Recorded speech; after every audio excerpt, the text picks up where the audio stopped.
great segue into entry start. I'm a monster. So,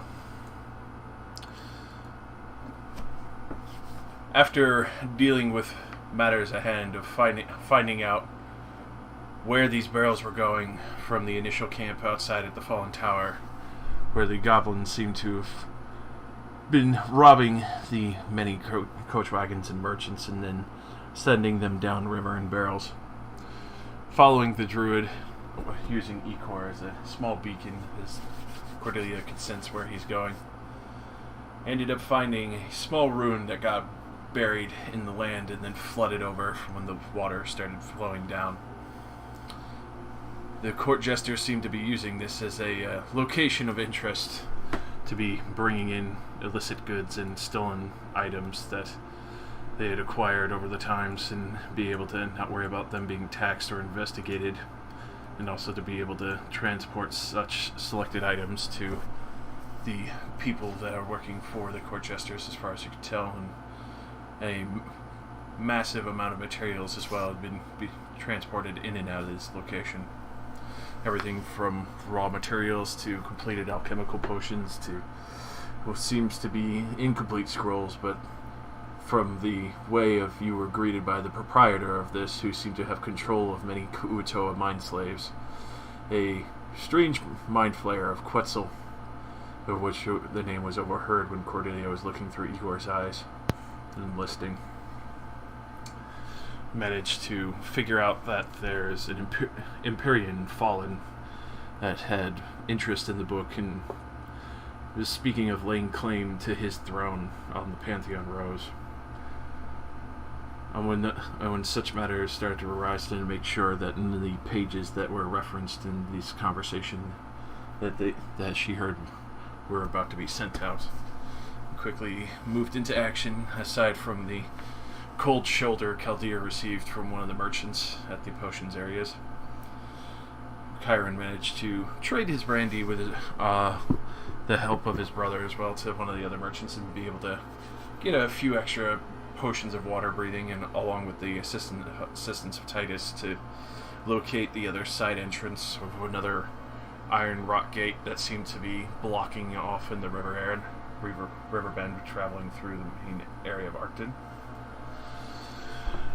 After going down and investigating further, you were immediately greeted by the Ku'utoa, the Mind Flayer, and his Mind Witness Guardian. Put up quite a hefty fight and managed to cause a mass array of confusion as the Ku'utoa started swarming, gashing and gouging a few of you and your fellow compatriots here and there, but nothing too significant until Titus managed to take a lightning bolt back after frying some of the Ku'utoa himself, not realizing Quetzal was a spellcaster and getting quite a devastating wound, though luckily being a sorcerer of lightning elements himself managed to withstand the majority of it instead of falling to it instead. Killian catching the slight arcs of it and the back end, unfortunately, as well. After pushing through, Chiron managed to stomp over most of the bodies that were filling the halls and get over to the section where the Mind Flayer seemed to be running away at this point to try and rush to the pages, catching him in a quick charm to hold him in place, and then everyone moving in for a swift kill to make sure that there was no chance that the Mind Flayer could retaliate in any way or form.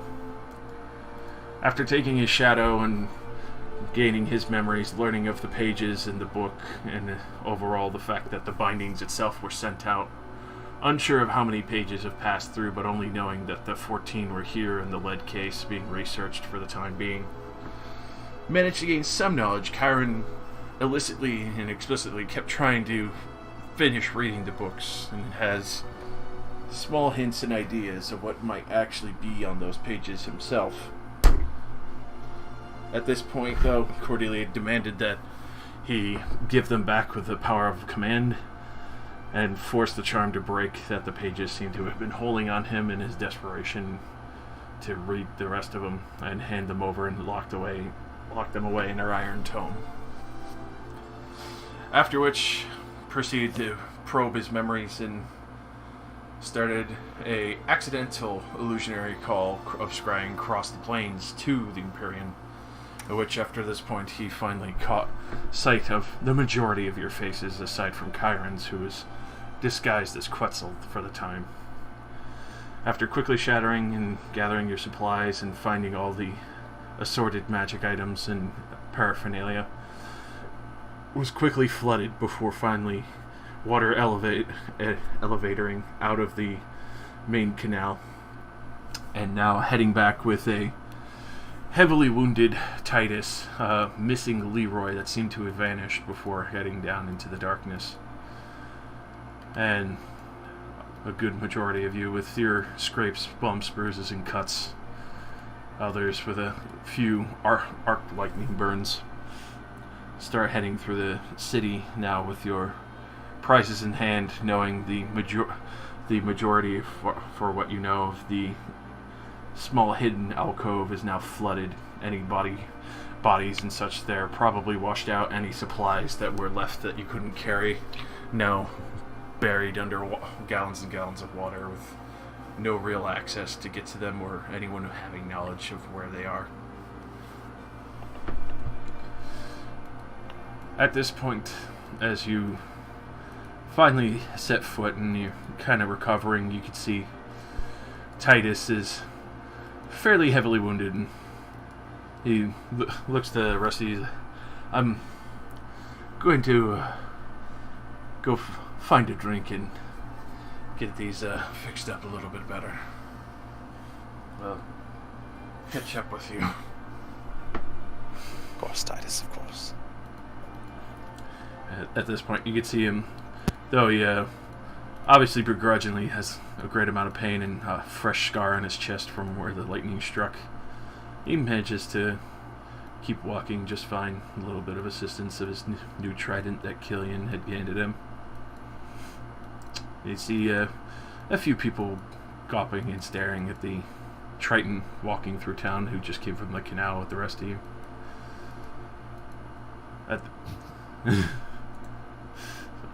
Place him in the tent for now.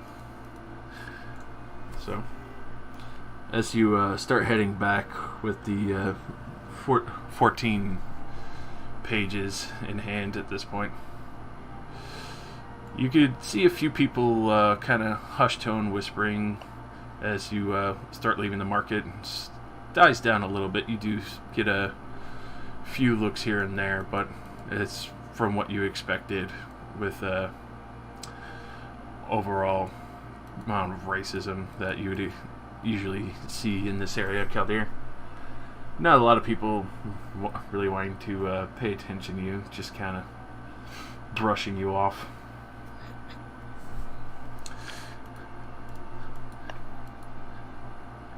At this point, though, while you're heading out of the market, you can hear somebody running up behind you and kind of calling out.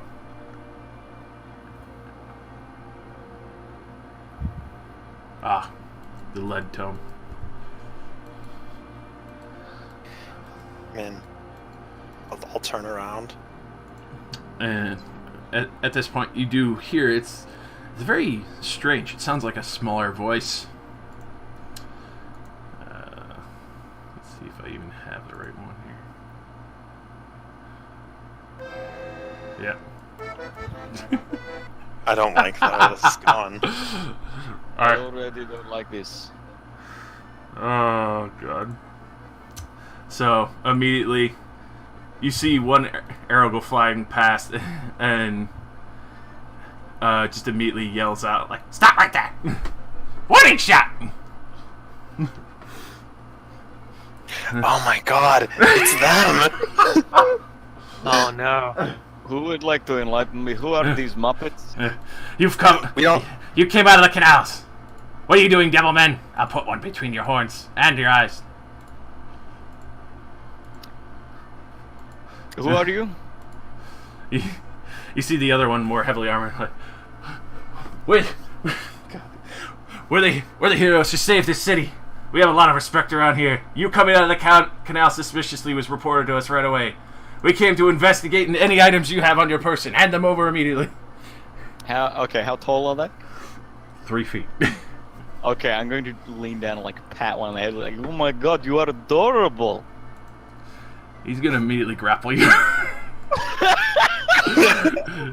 Fuck.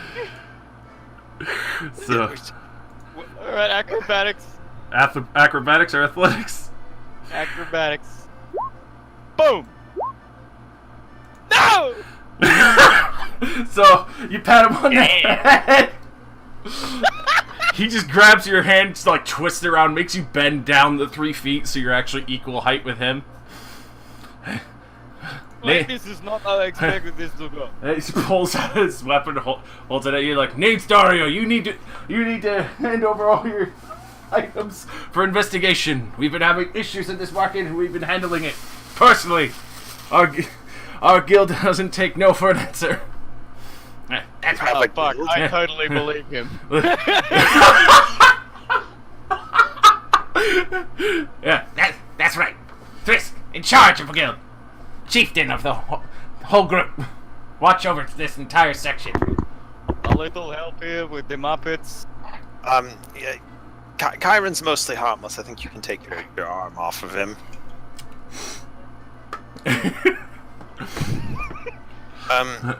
Roll persuasion. Come on, Oh, yes. I would not hurt a fly. Hashtag yes. Can't wait for this to go poorly. Fuck!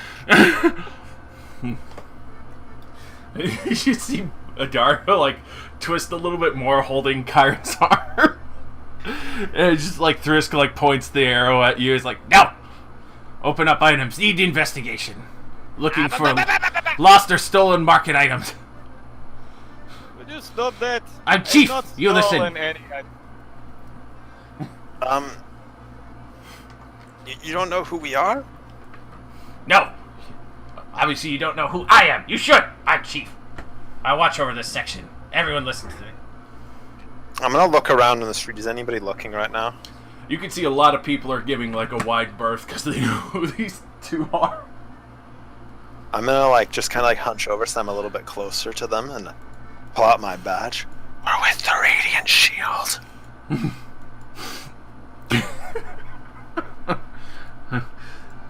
Dario like looks at it and looks to Thrisk. She smells. Horrible job. Fine. We go with you. Make sure everything's fine. What? I don't know. Let's go. We're kind of in a hurry. Can Come on. we go fast? Let's go fast. Come on. We're Dario, seriously taking the Muppets with us? Dario lets go of you, but like fucking yanks your tail to turn you about face, and then like shoves your leg to start walking. Come on, listen to the chief. All right, let's go. Chief of this section, you respect chief. I'd be chief one day. I was almost chief. Wait, hang on. You just said you were chief, now you said you'll be chief one day. Which one is it? No, that's Dario saying it to you. You heard him say, like, I was almost chief. So, is it true that the city was flying? Yes. Yeah, I'm just gonna say, I'm pretty sure you've mixed up their names. I did. I don't care if the names are mixed up, they're both fucking Muppets. I guess. Dario is the chief. Yeah. Thrisk was almost chief.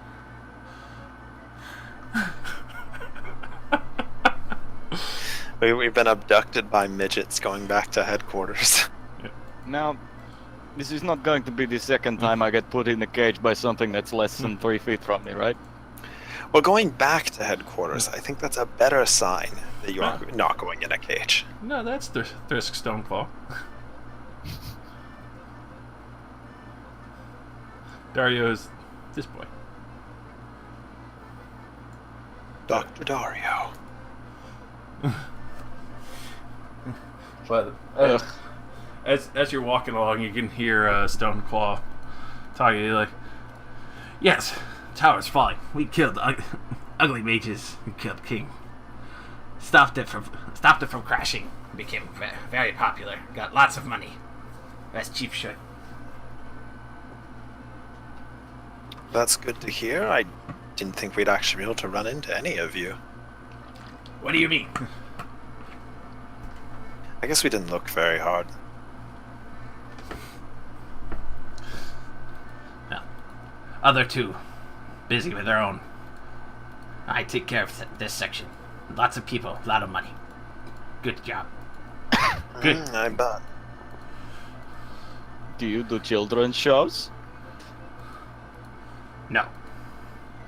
Why not? You are adorable. You'd make a lot of money from it. I'm not adorable. I'm chief! You listen. We still investigating Be you. adorable. It's like knocks an arrow. I'm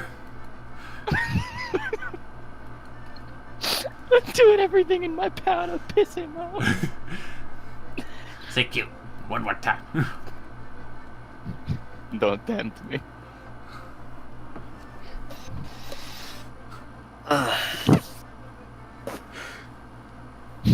Don't fall asleep. Don't fall asleep. He's just looking at you like waiting, like, go ahead, say it, I dare you. Kaldir, he is tempting me. Are you this easy to tempt? I just look Kaldir dead in the eyes. Yes. I'm amazed you've lasted this long. Because I can normally talk my way out of anything. I'm more surprised that the townspeople don't treat them as bad as they treat me. I think it's because they're cute and you aren't. I earn respect. Probably right. I'm great chief. I save city. City pays me. Lots. I keep it safe. Okay, I think I'm done with the shenanigans. Let's please, can we move? Yeah, let's just get back to headquarters. We have a lot to talk about.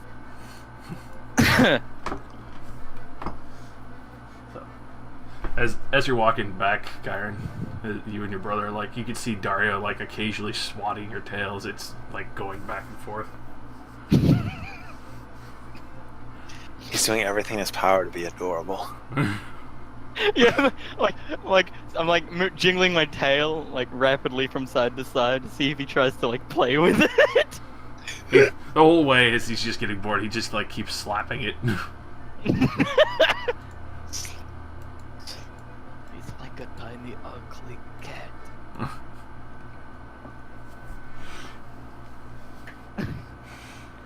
So,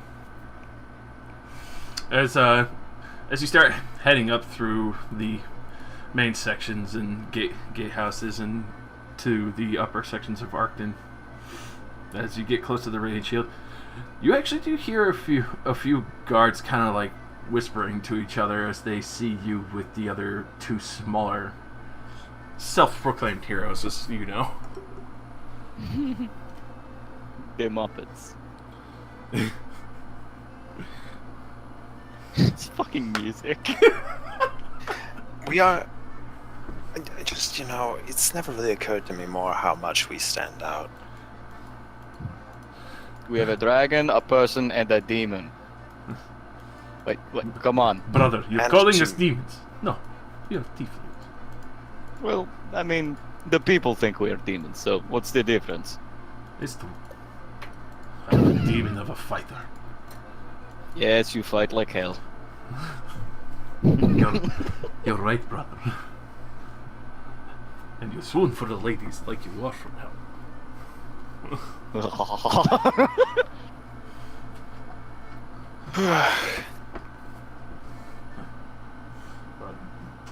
So, as you finally arrive back at the Radiant Shield headquarters, you can see Dario and Thriss don't leave your sides at all. Like they're walking straight up, and even the other Radiant Shield members don't seem to have an issue, as they seem to recognize these two short-standing people.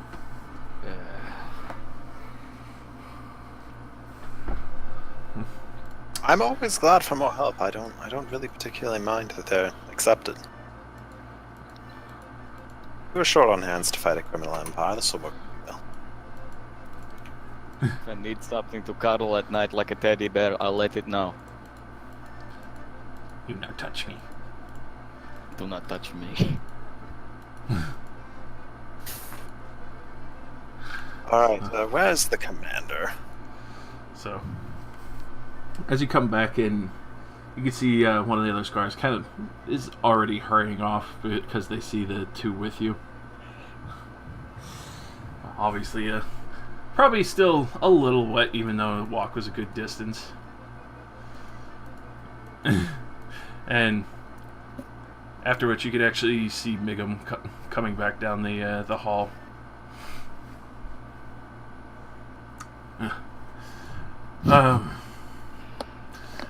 I'm not sure why you've accompanied my associates here, Risk.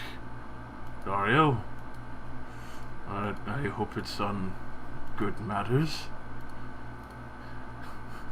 Need investigation. Need no. Found coming out of river in middle of market. Not good. People tell. Chief check out. Chief make sure everything fine. Chief got robbers.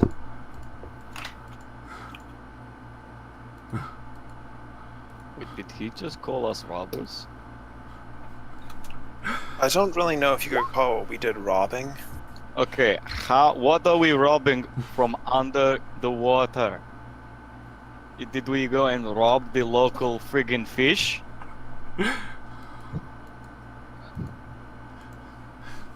Possibly. I'm laughing so hard that I'm not lying to you, Rousey. Like, I literally pulled this straight out of the other one and just loaded them into this one. Sure. You can't tell the DM he's wrong. He's God. I will literally say, you can go check your character sheet. That one's still up. I'm sure it is. But I'm 100% certain you've mixed them up regardless.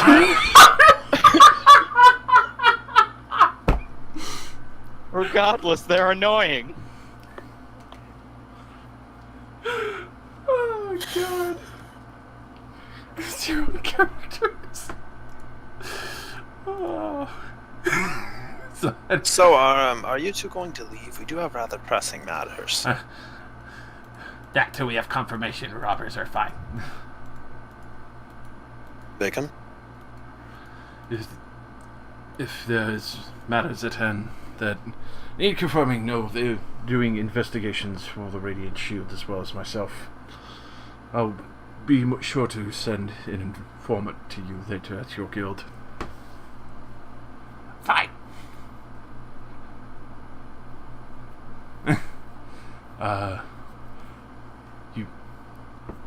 You can leave. No. Please leave. No. We get information first, then we leave.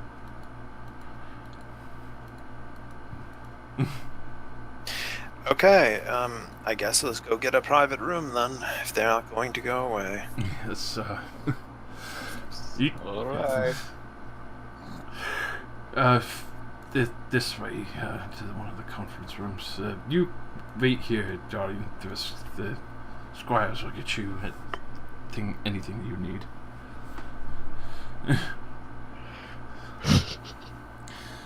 At this point, you can see, as he leads you off, you can see Dario and Thresk immediately start listing off things that they need from the squires. Hear different things like meat, cheese, fresh arrows. Fucking Dario's like, I need sword polish. One of them's gonna be like, I need loops. So, as you hear that, and he pulls you into one of this. Pulls you into one of the side rooms. Well, aside from meeting two of the four that stopped Arcton from becoming rubble. Seems you have interesting matters. Seem a little what? Do you want the good news or the bad news first, sir? Wait, we found the good news? We have good news, we didn't find it. Ah. I suppose bad first. There's some kind of, weird star giant that, profusely threatened us, and apparently wants all of the book. Is this? You can see he's taking that in like a star giant. What? He was really weird. He was talking to a tall purple thing with a lot of tentacles. Which was me for the meantime. Yeah, we have full documentation of most of his memories, courtesy of Chiron's amazing abilities. You're welcome.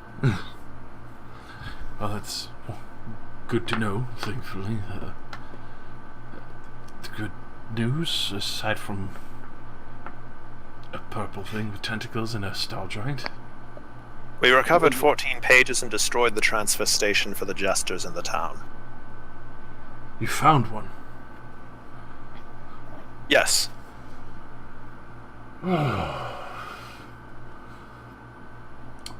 This part's excellent.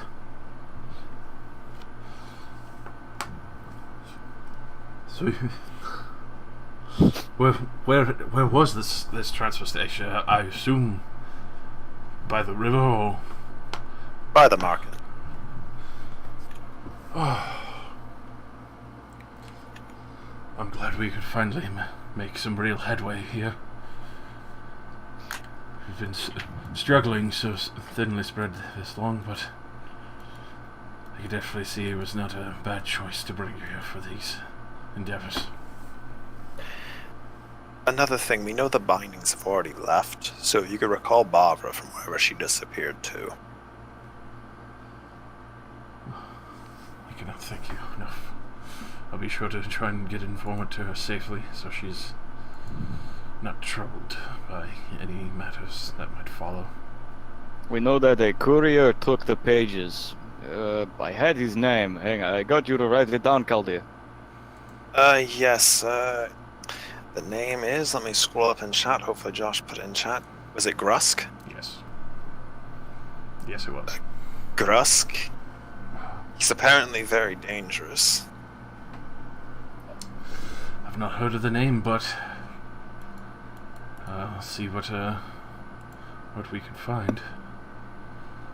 I'll definitely let my other investigators know to keep an ear to the ground to a report of Rusk, as you say.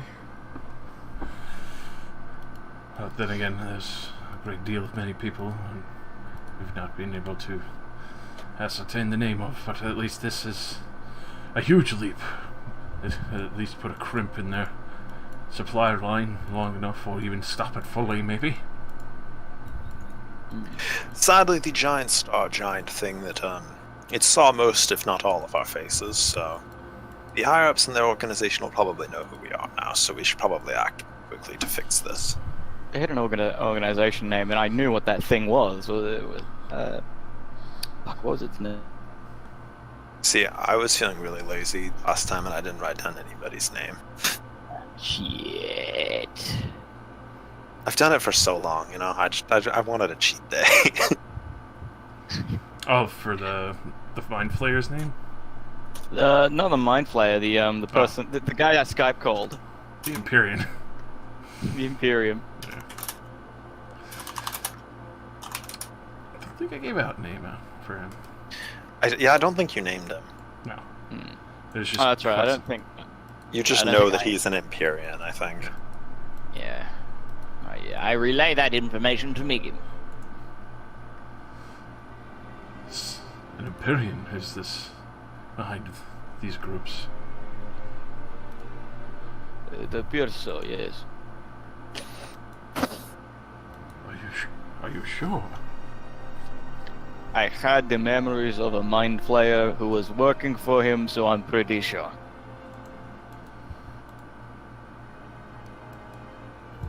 I'll definitely have to send word of that to the other districts, but... He also had some really big rocks that he was contacting him on. We broke one of them and we left the other two down there.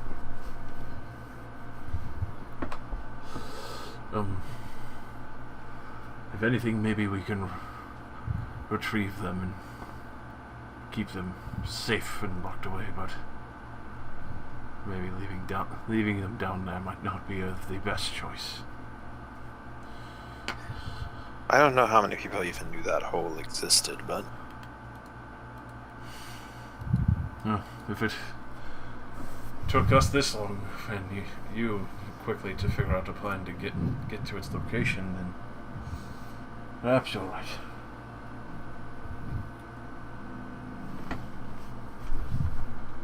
But anyways, so our remaining objective after retrieving most of the pages they have in town is to destroy the Jesters, right?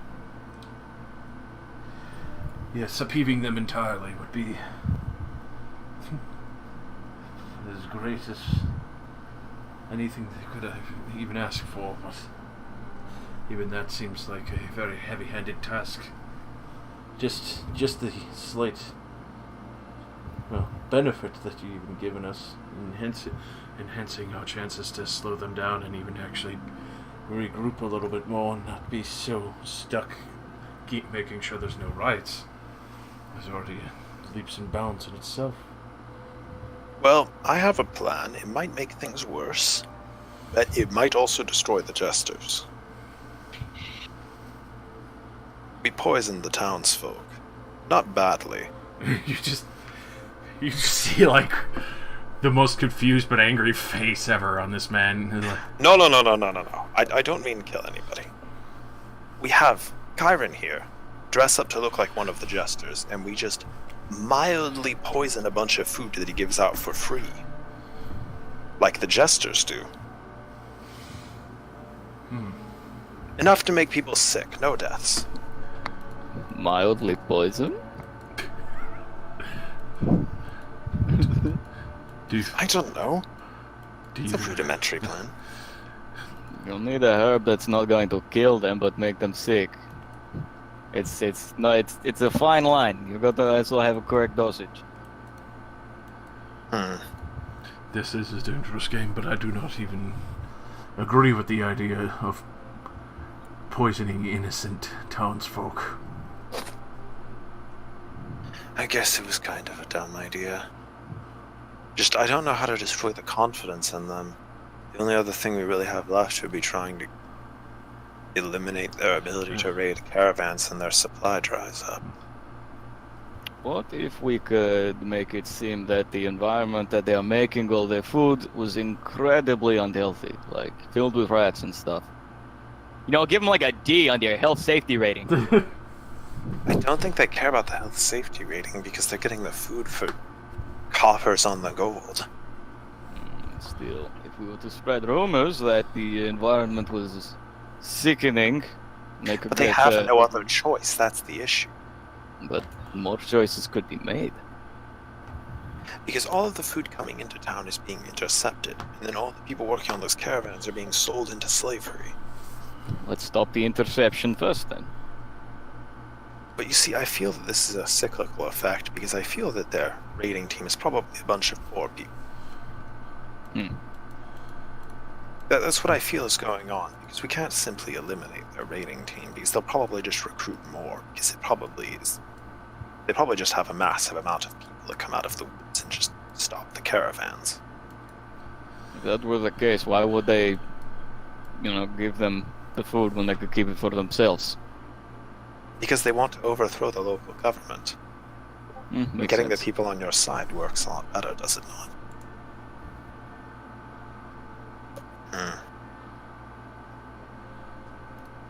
Nonetheless, It's difficult. I may not agree with poisoning townsfolk. Do they have a primary building that they're using to make all of these? What do you mean, make? The transactions of food.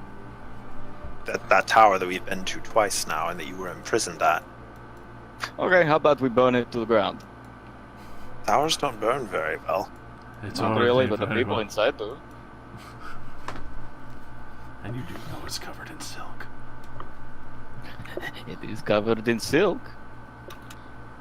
Okay, do you want to go inside of there again and light a fire?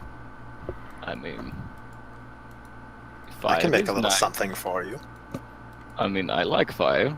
Look, do I look like I care about fire? Look at me. Look into my eyes. And my horns. I guess this is a better plan than potentially hurting innocent people. So we burned down the tower. Hmm. From what I was speaking with the elves, I have no worries in what you decide with the matters of those in the tower. As far as I could tell, they seem to be rather bastardizing from what Lair's telling me and keeping her and her sister there for so long. Wait, do you reckon that gigantic spider is still there? Why would it leave? Good point. If I can take control of that spider, I could make it kill a lot of them. Take control of the spider? Are you a spider Nah. whisperer now? No, but no monster can sway my charm. And please don't do what I think you're going to do to that spider.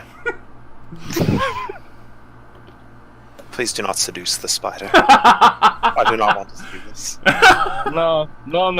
I have magics that will allow me to dominate the creature. Oh, thank God. Or I could just dominate it with my seductive skills. It is up to you. Oh, Brother, Please, the first one. if it's male spider, you'll have major issues. Yeah, I don't want to do that either way. I'm just kidding.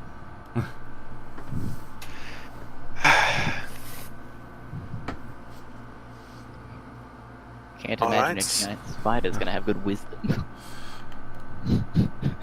I mean, it might. It is like a creature that like hunts, kind of. This is true. I'd rank it as a toss-up. It definitely isn't gonna, probably I mean, if I dump. If I run into it, I'm definitely gonna have to. Definitely gonna have to use Charm Monster. Or I'll probably get murdered by it. But I can't go as Greg. They'll all recognize me. Couldn't you just like fly over it? You also know Greg was sold. Yeah, Greg was also sold. Poor Greg. The sentence Greg was so. Wait. Wait. Cordelia, What? with your bird, did you see a hole in the top of the building that you could see the spider from?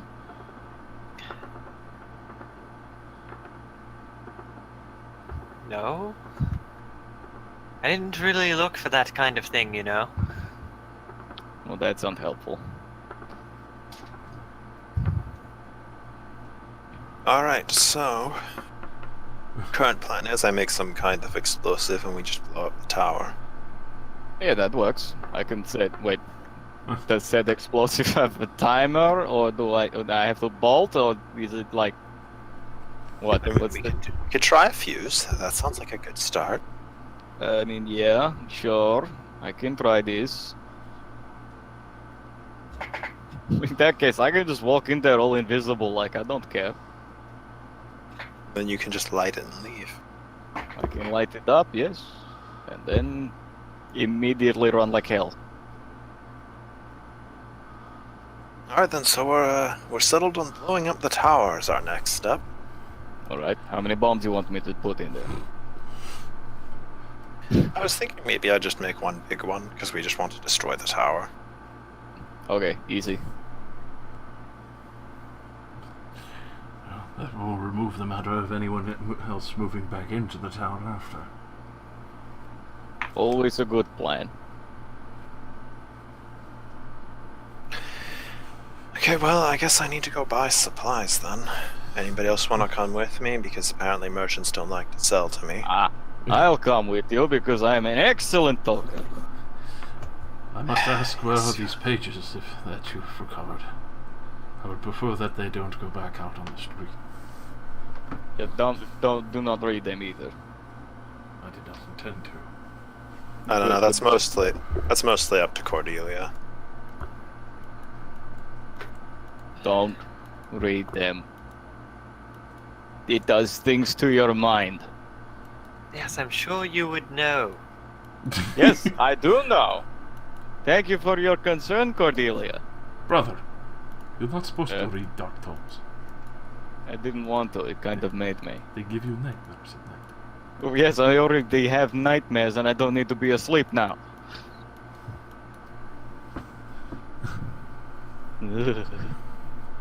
Brother, Hmm. we get you babushka's jam and toast. Just get me some bleach. Maybe some hot borscht. Dishwashing detergent and just drink it.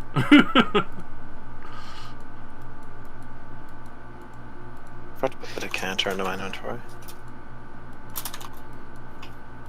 Oh yeah, while I'm messing around, I'm like, huh.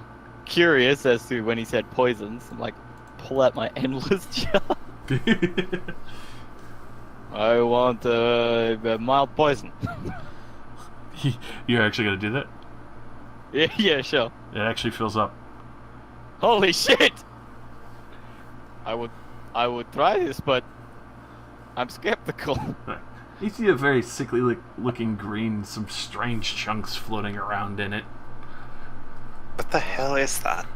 I summoned poison in my jar.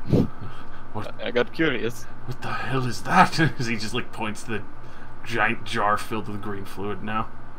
This is my jar. Whenever I want something, I ask for it or just think about it. I'm not sure. I usually just ask anyway because jar, I'm polite. And it fills up with what I want. It's very useful. I don't go hungry or thirsty. What the hell is that drink then? I asked for poison. Why? Why would you even? I was curious to see if it would work. Now I know. Could come in handy later. You don't know. I might be able to put some of it in somebody's drink, or spike someone's food, etc. You know, that kind of thing. Hey, I'm curious. Does it only make food? No, it's got like a bubbling poison in it right now. I also got an ale out of it earlier. Mm-hmm. Yeah, I got brandy out of it last time. It was delicious. Holy hell! Can I try it? You want to try the poison? No, I want to try to see if it works with things that aren't food. I mean, yeah, go for it. I want it back though. Of course, of course. I hand it to him. Sand. Fills up with sand.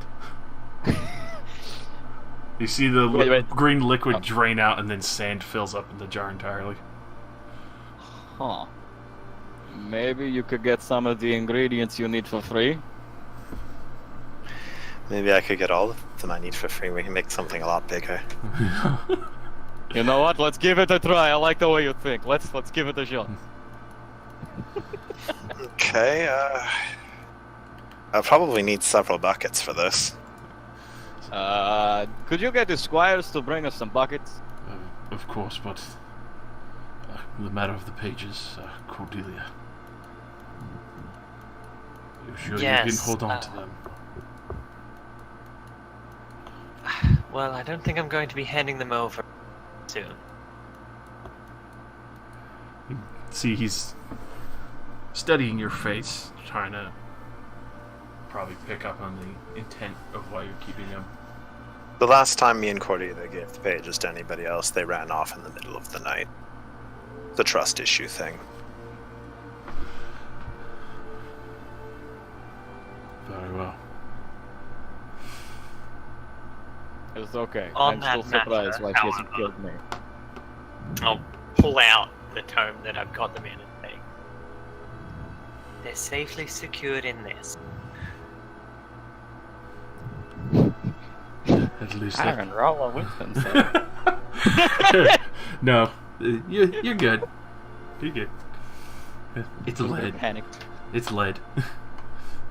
He looks and sees the lock you have on it. I'm just glad it's at least not just sitting in a bag. Of course not. We're not idiots. Well, I'll be sure to get the squires in here to help get the supplies, and I'm glad that I'll be able to recall some people from other sections once things start dying down a little bit more. May take a good amount of time, but You know, if I can make a bomb this big, we could just blow up their warehouse. I respect your enthusiasm, but with the entire section of innocent people, if it's anything like an alchemist fire, I don't intend to try and fight an entire city burning because one warehouse had to go. I'd I really like doubt that. it'd be a fire. It'd be more like boom, warehouse gone. That's what I assume it'd be like. I've never made one this big before, though. I guess the tower will be the test run. I like your thinking. Let's blow up tower.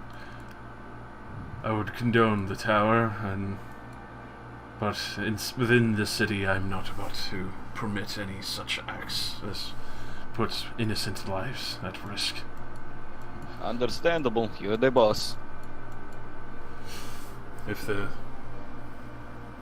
blasts or whatever magics these barrels will contain from your alchemy work fine, and you can figure out a good estimate that might just control the warehouse, I'll think about it.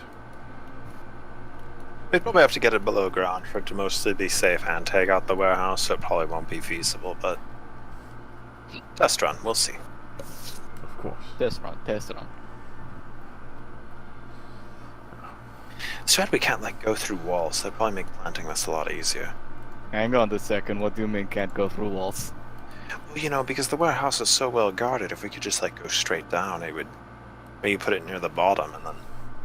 Actually, I don't know, that might cause, like... Potion of etherealness. Where Well, did we you need get to find- that? I don't have it, but we could get one.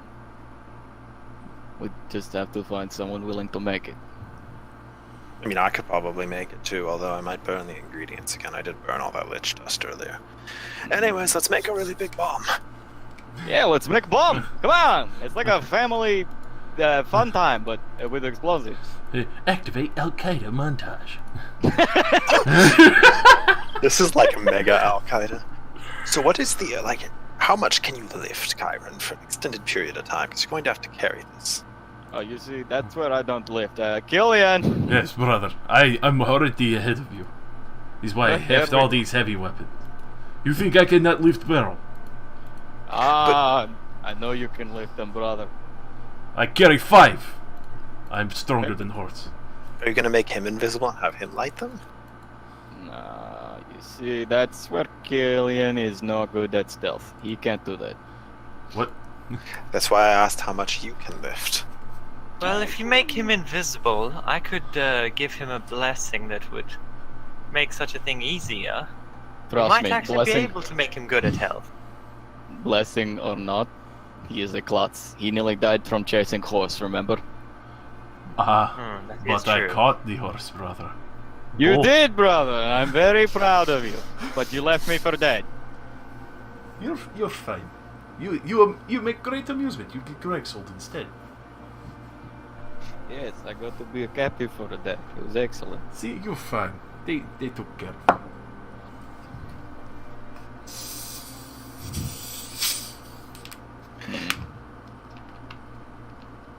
So can the magical jar make all of the things for gunpowder? Well, it Are you depends. gonna- What do you ask it for? I need to go look up the ingredients for gunpowder, and because I honestly kind of fucking forgot. Sulfur, salt, charcoal. Saltpeter. Yeah. I I guess remember when we made gunpowder in high school. Wait. I wonder if there's any phosphorus. Make it even more fucked up. You know, I'm trying not to like meta game knowledge, because otherwise I just make fucking thermite. Thermite is pushing it because even making that can burst into flame on contact with air. I got good dexterity. I would make you still roll a D100 on the chance of a combustion. Thermite's pretty fucked up. It's really hard to ignite. Not really. Thermite needs a magnesium strip. If you've made it correctly. Yeah, that's the point. Nobody here has made thermite. Yeah, that's why I said I'm fucked it trying up. not to metagame chemistry. You can definitely make black powder, like gunpowder barrels and shit. That's fine. Thermite, no. You better fucking start drafting, boy.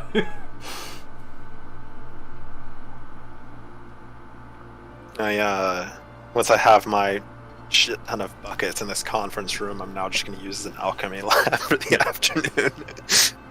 Yeah, you see a whole bunch of fucking squires and shit like lugging in different buckets and other items, and even like bringing in empty barrels and the fucking butt stoppers to fill them in. But getting this out of here is going to be rather scary. You will just have to be extra careful. I'm always careful. I still have all my fingers. See. I guess from that's my true. mistakes. The poor apple. I showed a halfling at the other headquarters base how to mix black powder, and he lost a bunch of his fingers because he mixed it wrong.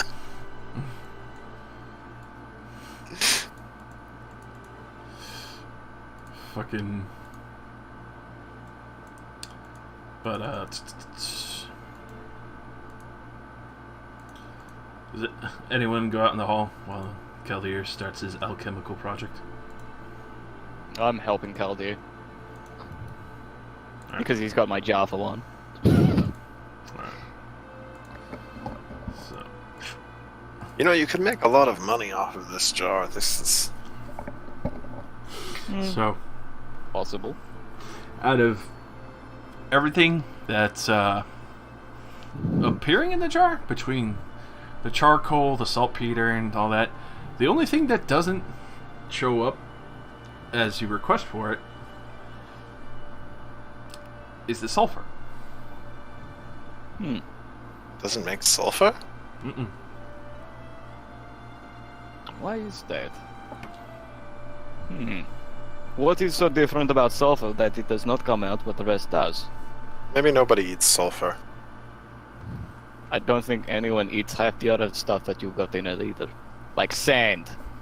I mean, charcoal is wood, kind of. Sand? wood. Things live in sand, I guess. Nothing really lives in sulfur. Is there You could roll something in it. sulfur comes from? You can roll Okay, insight. yeah. I'll roll it inside. Yeah, give me a I chicken. will too, because I am perplexed. Get me in on this. Yeah, I don't know shit.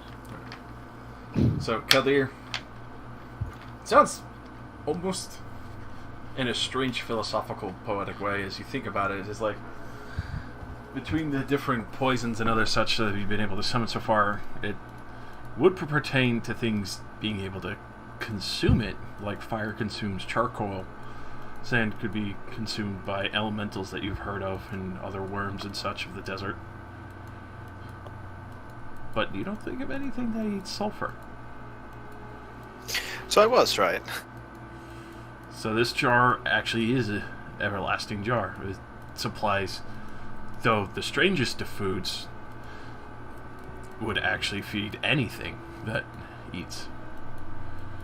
Alright, I guess I need to go buy some sulfur. I will come with you, because no one seems to like you.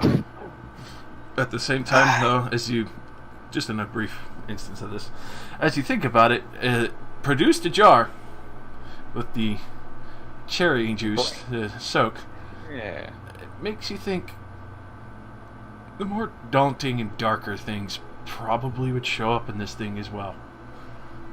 I don't like for this. And the only thing you could think of is when Leroy was eating a fetus. Just want food. Normal people, food. Hang on, hang on. I want to test something. I'm not feeling well. I want the small health potion.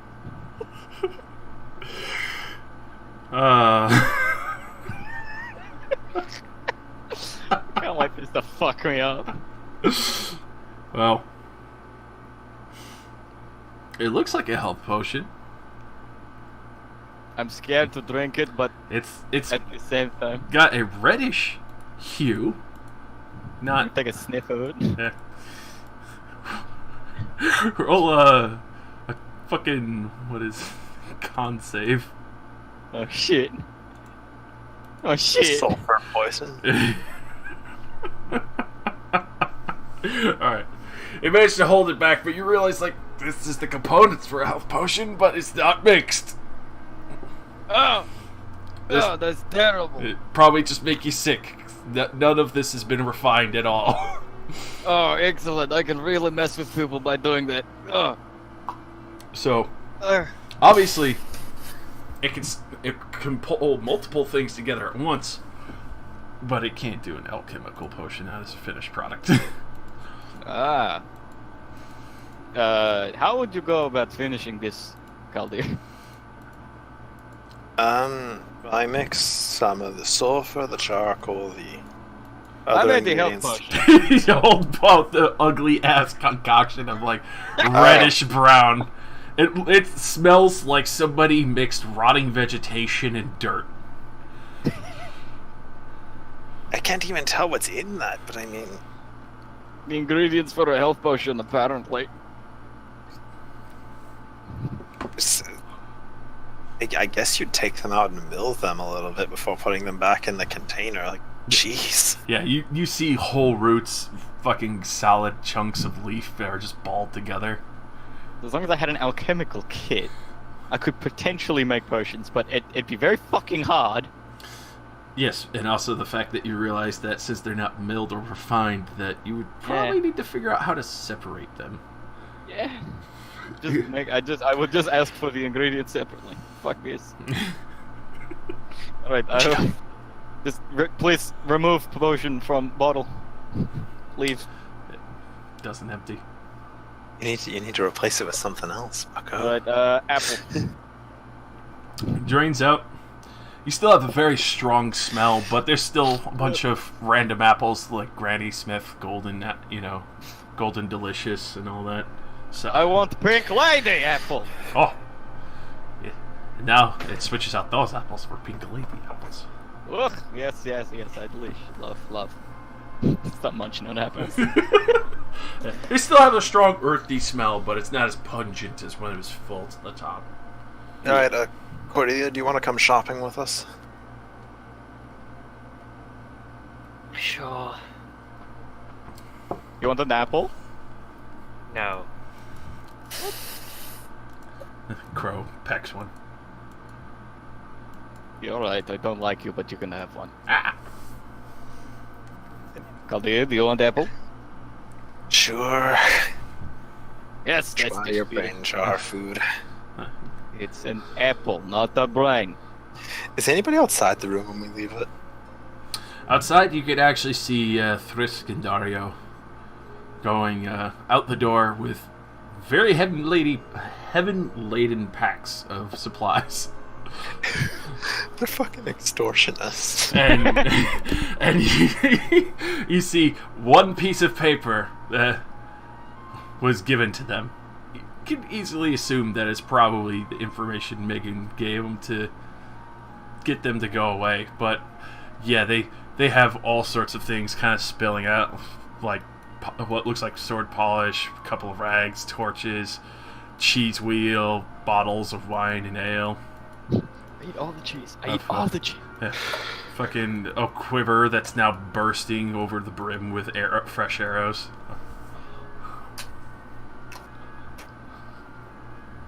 To ask a squire on the way out, do not let anybody go into that room. Yes, sir. I assume for whatever you're making in there. Yes, I don't actually really remember if it's gonna explode yet if anybody touches it, so don't let anybody touch it. Yeah. Of course, of course.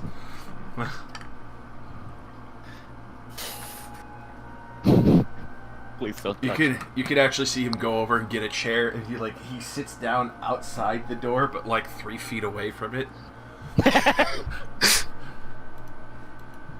It won't explode. I just did that to make sure they don't touch anything. I like how he thinks 3 feet of this distance is going to make sure he doesn't explode if it does. But seriously though, how much can you lift? Because you're probably going to need to put it down there yourself. Look at me, I am the epitome of weakling. My words are my strongest asset. But I can give it a shot.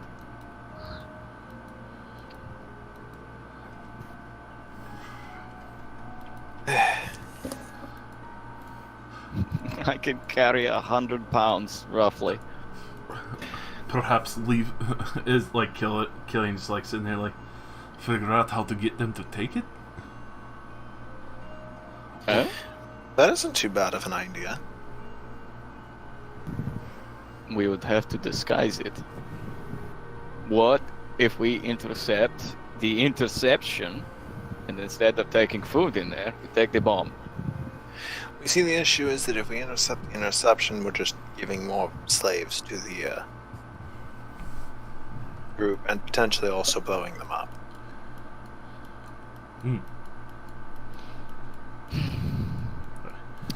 Everything so the Cordelia, you can hear invisible crunching on your shoulder. Didn't you get one of those bags that has like infinite depth, like the one I have? Couldn't we just put the really big bomb into the bag and you I drop just it out point and light it? at Cordelia. When I was under control of the pages, she took my bag. If she wants to keep the pages, I have no quarrel with that. I just want my bag back. Then we could put it in the bag. That's fair enough. You can have the bag back. You can keep the pages, the scary pages. I know enough. I don't want any more knowledge. Okay, so then we can use the bag to carry a really big bomb. Okay, yeah, the bag of holding will be able to carry the bomb. Easy, no problem. Then I just have to dump it out of it and get right the hell out of there. Dump it out. Activate whatever trigger mechanism I come up with. I guess a fuse would probably be the best, although they can still put them out. What is the surefire way that they once lit it will not go out? Sticking a lit torch into the barrel, but that would also kill you. Look, I don't. What if I was to drop the torch from high up and leave immediately? Probably.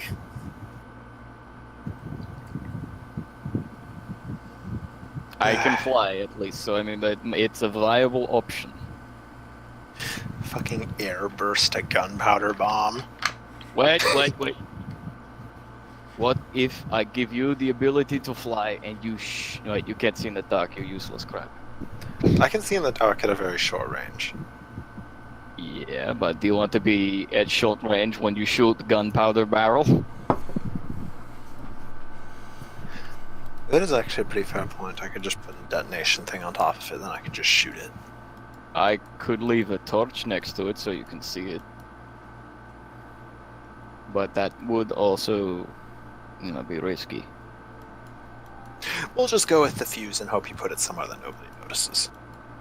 We'll just have to hope.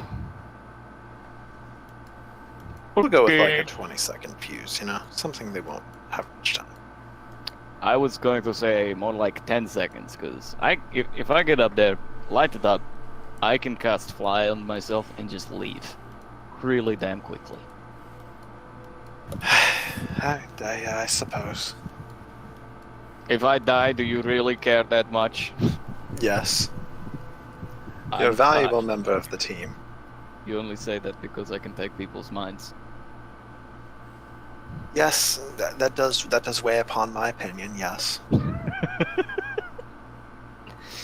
What's that? Wait, it would be fire damage for the most part anyway, wouldn't it? You don't know. I don't know, I might also argue that it would be bludgeoning damage, considering it's an explosion. Yeah, bludgeoning from the sheer force of it, I would say, so yeah. As far as Kyron knows, it's force damage. Like, a force spell from what you've seen. It's an owie that I don't want to be near because I have fuck all health, but still. I reckon I could light fuse, get out in 10 seconds. We will just have to see. Okay, let's see. Where can we buy some sulfur? Any alchemical shop should have what you need, I agree, I suppose. Hit that investigation, boy. Checking her I'll out. I will try them. I will assist. How's that? Do I have the best investigation score out of everybody? I've only got a 1. I got a 5, so. I used to have a decent investigation when I wore a stupid circlet. Now it's only a Alright. 3. So, even though with a good amount of cold shoulders from the random folks around, you do manage to find a good lead that deals in strange and interesting items of an alchemical shop. You go and find the location. It's an odd little place called the Broken Alimbical. That's it. Okay, Chiron, here's 200 gold. I need X amount of sulfur, where X is the amount to fill that big barrel with black powder. Alright, and I'll see if I can cut us a good deal on it. If this guy is missing any herbs or anything, see if I can get him out of my jar to get him to give us a lower price. I am going to abuse this baby for good deals. It's an excellent item for trading. Right, I walk inside. So, going in, it almost feels like a baker's shop or even like a grain shop that sells, as there's just barrels and barrels of random assorted items between what looks like probably 5 different versions of sand that you could see kind of lined up against the wall. Others that seem like rocks, others that seem to have different vegetation. Obviously, they're all the cheaper types as they're closer to the door, or going further back, you could see different mixes and assortments, things hanging from the roof, different plants and vines, and some that are alive or dead, others that are dried out, others that look like old skins and pieces of an animal that have been kind of dried up and laid out in full sight. Some are bought, some are missing, others that look like they haven't been really touched whatsoever. You can see this rather fat, old-looking lady behind the counter. Her hair is a very strange mixture of what looks like a light green and brown mixed together. You're not sure if it's from the supplies that she has around, but you can see her leaning over and kind of working a mortar and pestle as you kind of approach. As she's just like digging it around and around, and her hair kind of droops a little down, and it's kind of dipping into whatever's on the table. You can see there's all sorts of excess ground up pieces kind of laid around. It looks like this is probably where she does all of her grinding all day for different supplies. You could see that there's a few items written down as strange listings, and for majority of those, it's odd items that look like to be ectoplasm, some kind of dust that you're not entirely sure what it is, like just bone grinding dusts and other materials like that. But you get the feeling of a lot of the odds and ends this woman has probably has it, though she is a rather old and decrepit looking little bit of a hag. She seems to have a rather mean snarl on her face as she's grinding and like focusing on focusing on this mortar and pestle, and she's like, even though she doesn't see you yet, you just see like this really intense hatred as she's just like grinding faster and faster and faster on this mortar and pestle. Gee, she must really hate that mortar. Oh, Come in. Sorry. What can I do for you, handsome? Hello, young and beautiful. I have been looking for some sulfur.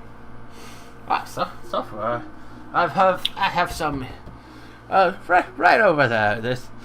Let's see. Hold on. Let me get you a proper bag for that. As she kind of pulls it out, I was like, "This is just 1 gold for a good pound bag, and then if you want the larger sack, it's just going to be about 3 gold, and it holds a good 10 pounds close to." And I think I'm going to need a lot more for what my friend is doing. How much did he say it was? It was X amount. So how many barrels you said you were making? I'm making 1 really big barrel. Just 1. Grinding down. Because I'm assuming we're going to have 1 shot at terrorism, so I want to make it count.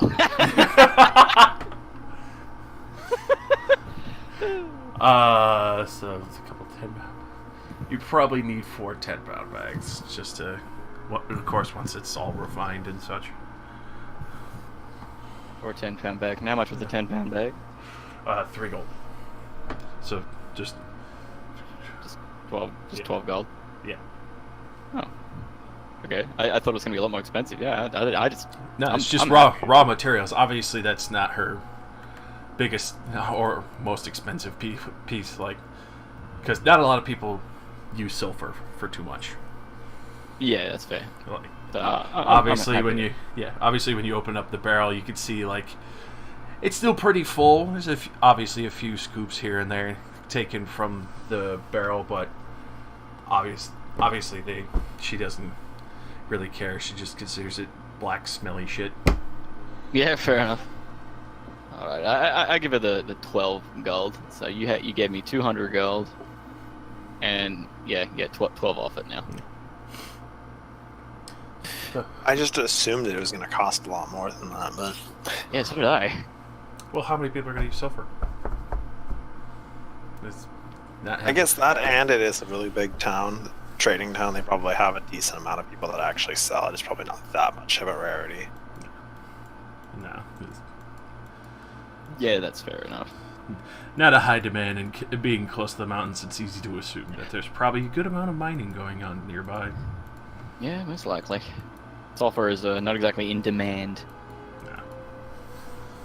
It's a rather dismissed product. If anything, she's probably happy to be getting rid of it.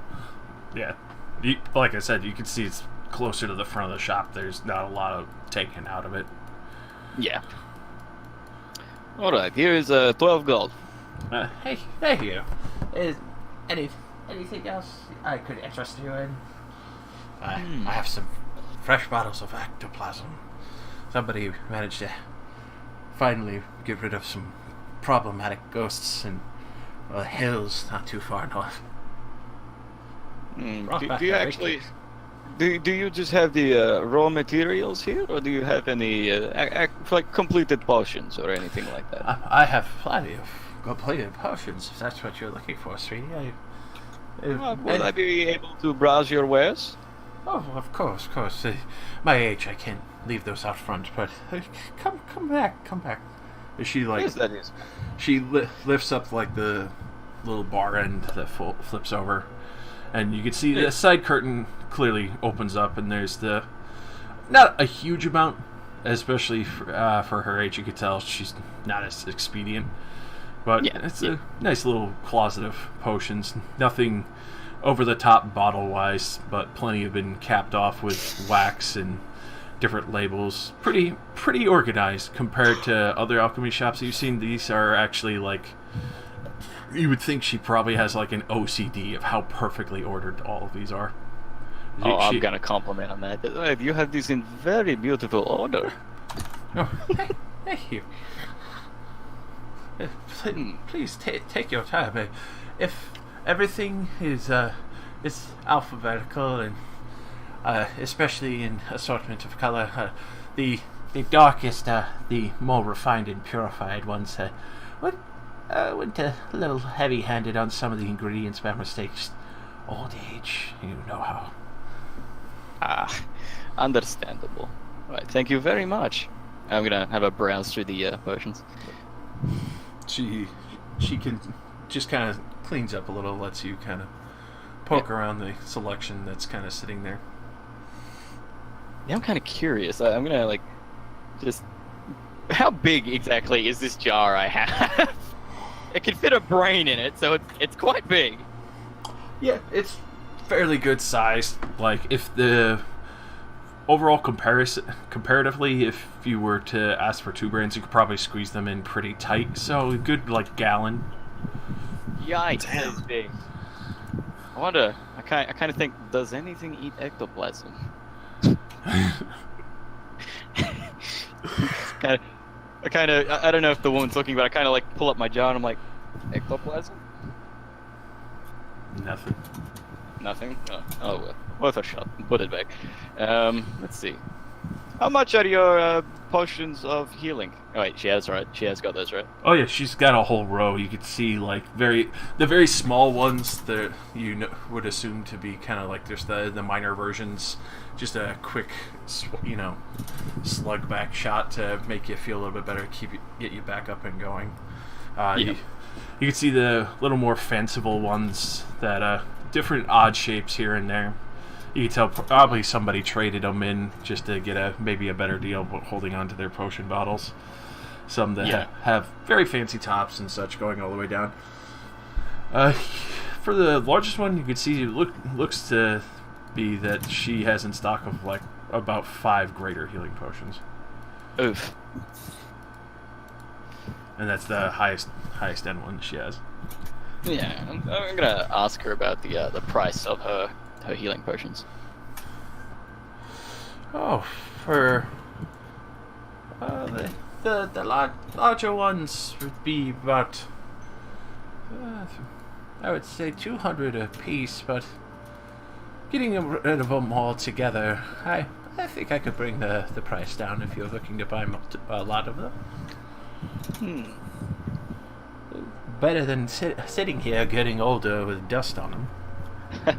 Could even save one of my friends' lives one day. Who knows? It's true. Trust me.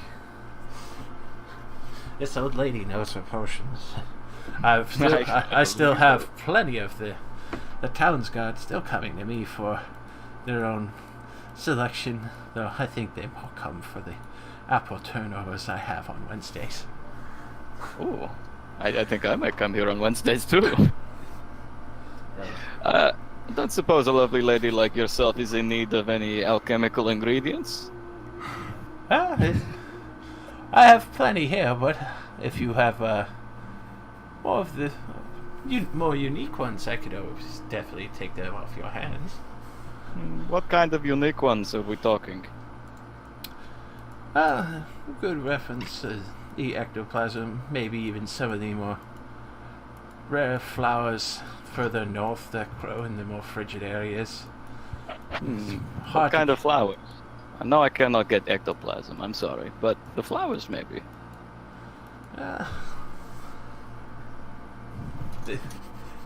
They call them blue moons. Blue moons? Yes. They're very, very pretty. They have almost like a sapphire-looking petal. Is there anything out there, like herbivores, that eat them? You could try. Yeah, alright, I pull out a jar, I'm like, blue moons.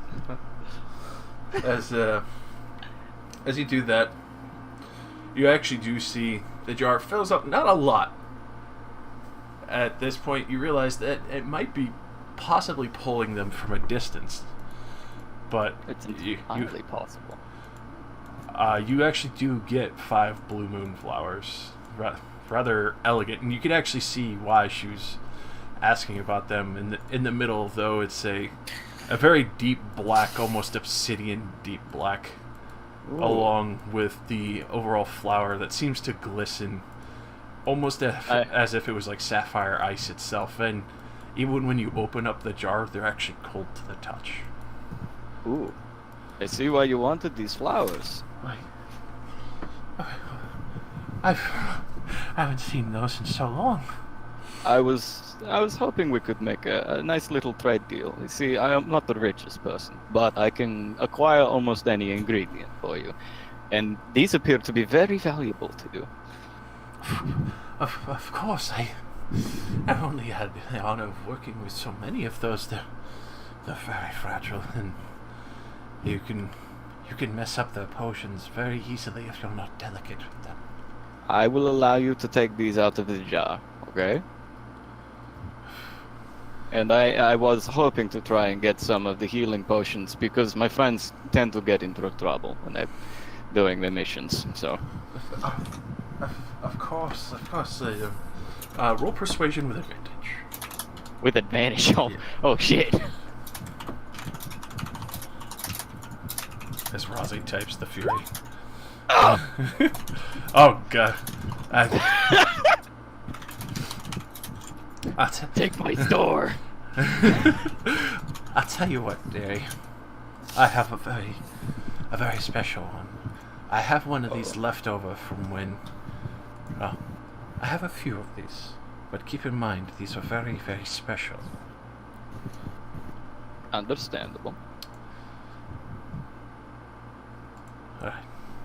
Now. Follow. As she kind of leads you to the back room, kind of out of sight, and into the back alchemical area. You could smell all sorts of almost toxic aromas. You could see why her hair and her age has kind of left her a little weathered if she's working in this environment all the time. You can see there's quite a few burn holes through some of the wood. Other planks there obviously been replaced from things that have spilt or burnt over. You can even see parts of the table that have kind of burnt just from her old age, probably being absent-minded, just crisping the table a little bit or leaving the burner on too long, maybe. Yeah.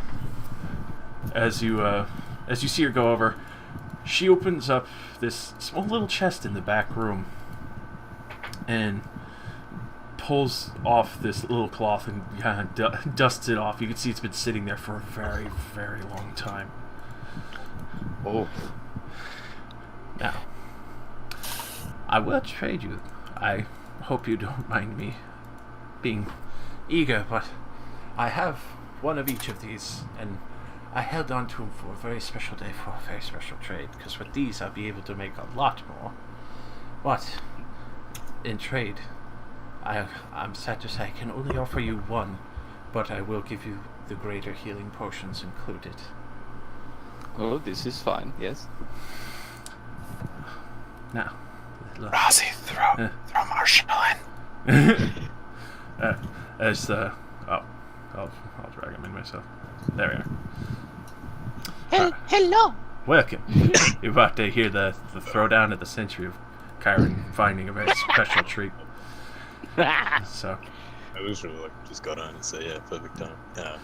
He's hitting on an old lady. yeah. Oh! Wait, No. but brother, Made rule! excellent trade. Shut up, brother. But as you're in the back room and she opens up this case, she dusts off the labels, but they're still very clearly written. All the tops are sealed with black wax, and they have a very beautiful, vibrant, almost ultraviolet coloring to each of them. Brother. You're not in No, there. Yeah, so- I know. But God knows where you are right now. don't they like put high-vis colors in poison so you don't eat it? That's animals in forests. No, jungles. Okay. Wait, okay. Alright, good. You can actually see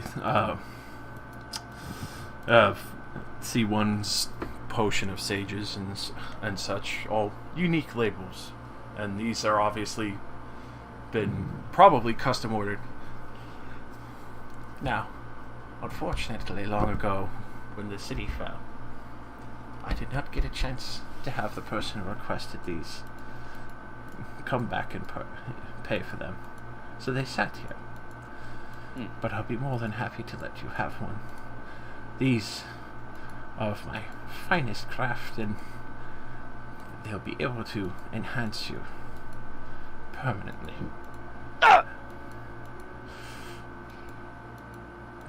That is incredible. You must be incredibly talented to create something like this.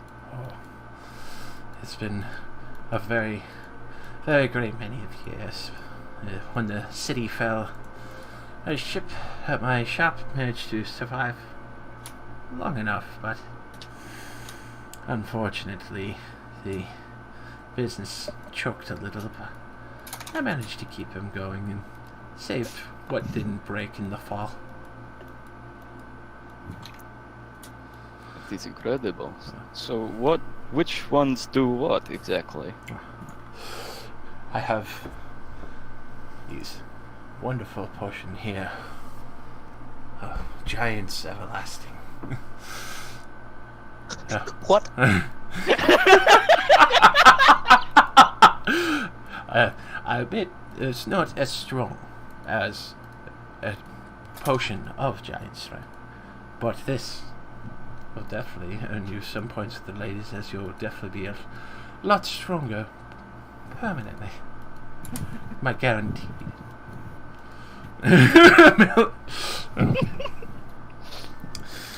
And of course, I'm not sure what these creatures would be, but I figured it sounds a little more elegant of the potion of the dancing gazelles.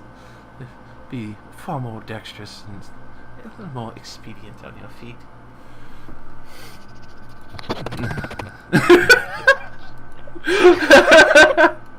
You just see Kyron heavy breathing.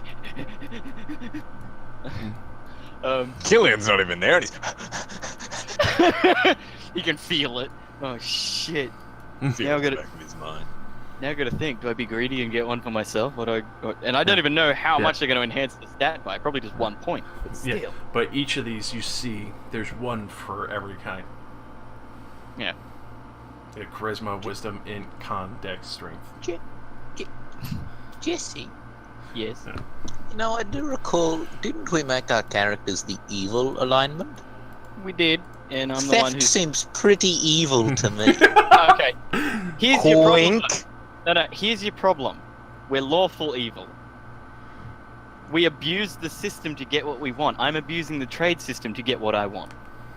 It's true. It is very true. Look over there! Just grab him. That's what a chaotic evil or an actual evil character would do. We are lawful evil. We abuse the system. That's why we came out as con artists. Yeah, that's pretty neutral evil to just fucking flashbang an old lady and rob her for places. Flashbang! You grab out a potion, you just pop it and throw it on the ground.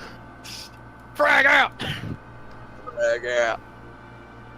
Oh shit. Okay, so I gotta decide, like, because these will enhance. I'm assuming these will enhance my stat by 1 point, which is still pretty nuts. Permanent 2 stat. for 1 special. Yeah, permanently increases the stat by 1 point.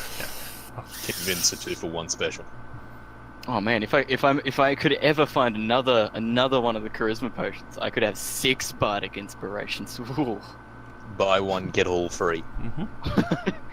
that's full evil alignment, dude. That's not right. That's not us. No, I mean convince them. There's not much I could do to convince them at this point. I already rolled my net 20 on giving them that moon flowers. Yeah, the blue moon flowers.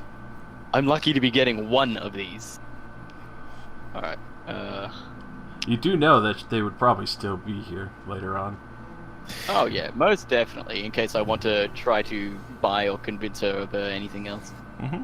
I would... Oh man, I could take a dex one and get my dex up to +4. I could take a strength one and get my strength to 8, to -1 instead of -2. I could get one in wisdom, and if I get a point in literally anything except in constitution, my modifier will go up. Wait, do you have to drink it right then and there? No. But he's getting the choice of one of the 6 that she's had made. It's a full set, but Wait, just for free.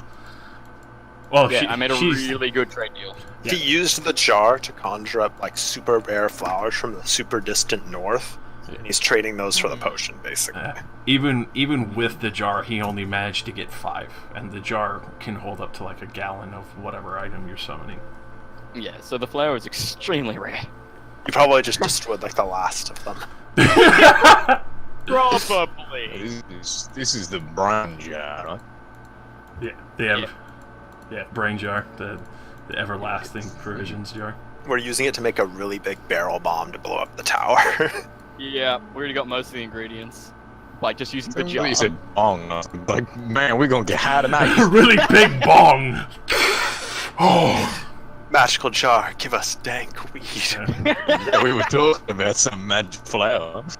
It's true. Like, I But do reckon... Just so you know, Killian, the flower he's trading is it's cold to the touch. The middle is almost it's pretty much equal to obsidian dark. It's just almost looks like obsidian itself in the middle for the holding, and then all the petals are almost like iced over sapphire. Beautiful. Ooh, very nice.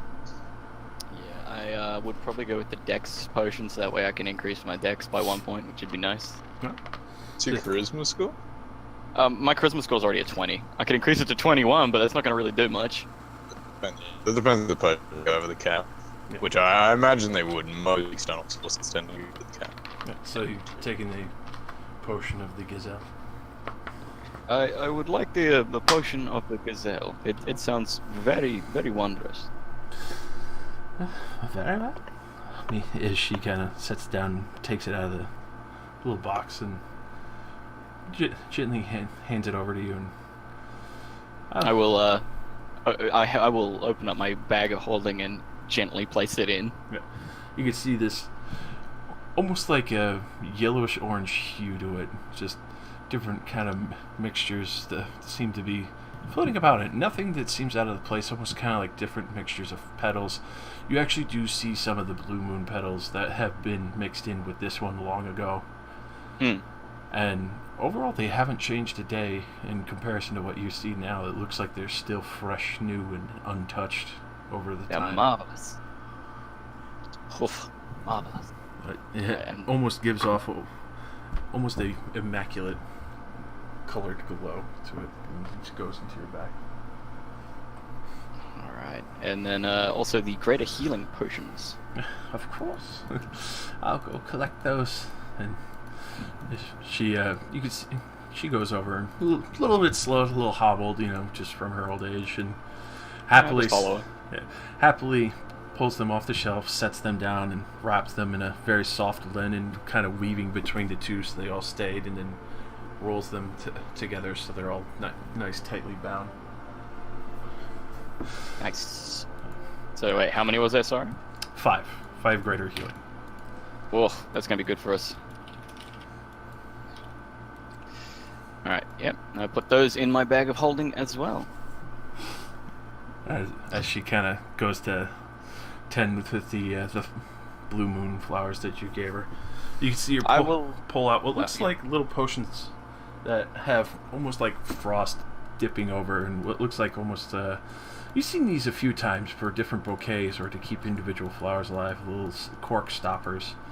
And she kind of very nimbly, just carefully slips the stem in so it rests within the cold of the potion. Nice. Very nifty. Alright. If there is any other kind of ingredient that you would ever enjoy on my travels, I will see if I can find them for you. Perhaps one day we could make another deal. Yes, I could not be happier with this. I cannot thank you enough, dearie. It warms my heart to see such a beautiful, rare ingredient back in my shop again. Well, hopefully you can make good use of it. Be sure to keep your friends topped up with those as well, very nicely. I will make sure my friends stay safe with these. Thank you very much. As he leaves, he decks the old lady. Yeah, you can see her starting to, close everything up, make sure everything's in order, and starts bringing some of the flowers in back so she could put them away properly. I take my the sulfur. Mm-hmm. Was it 46 pounds of sulfur or something? Yeah, 40 pounds of sulfur, 5 greater. 40 pounds. Yeah. So you sent me in there 200 gold. I paid 12 gold. Got a potion that increases my stat by 1 permanently, 5 greater healing potions, and 40 pounds of sulfur. I'm a fucking master of diplomacy. Oh, okay, thank you very much, beautiful young lady. I hope you enjoyed the flowers, and perhaps we shall make a trade again some other day. Enjoy your evening, if it is evening, I don't know. It'd be about evening, considering how much time you spent mixing all the other supplies together. Yeah. Nice bureaucracy checks. Unlike Kyashuk. Yeah, that's. Alright. I go back outside to Kaldir. Yeah, you do remember Did this. you get the sulfur? It took a while. What was that, sorry? No, I was just gonna say you do remember, just in future, the stories, the broken alimbical. The broken umbilical. I am going to put that in my bio. Alimbical. Oh, okay. Not the thing that connects to fetus, brother. Look, We it want to sounded... cut off from you. Ha, very funny. Kaldir, Yes. here I got a couple of extra things while I was in there. But I only paid 12 gold. So here is the rest of your money. I give him back his 188 gold remaining. Thank you. You got a lot. I got 40 pounds of sulfur. I also got 5 greater healing potions and a potion that I will enjoy. I assume alcohol then. Sure. It's called brandy. Alright, let's go. Oh yeah. I had a greater healing potion to Kaldir and 1 to Killian. But Killian didn't even come with us. He'd probably be with you. Okay, so Your brother's really going to not be attached to your hip. A bad smell, we like to call it. So both of you now have a greater healing potion. Yeah. And That adds on to all the rest I already had. I think we had 3. Yep. Oh, I've got 3 on me. Super bag. Alright, well, let's go mix a bomb. Alright. Alrighty. Well, once we get back to headquarters, I'm going to duck into a room for myself for a moment. Alright. And I'm going to drink the potion of Gagazelle! Alright. So, More like the gazelle. so you take out the bottle, obviously very old. You could feel kind of like the little bit of dust that kind of collected on it, kind of just the old age of the glass itself, very, very fragile at this point. Yeah, judging by what the old lady said, I am very gentle with how I handle the jar. You easily work off the wax capping and pull out the cork. When you do, you can see what almost seems like the dancing of the orange mixed together, just kind of wisping away as it's finally first opened. Has a very, very strong smell. It almost relates to everything you would think probably about like spring and summer, just flowers, just the overall sun kind of mixes in there with just the different scents on the wind and other such foods that would kind of hit your nose during the bakeries of those seasons and the farms. Oof. So, Alright. Bottoms up, I guess.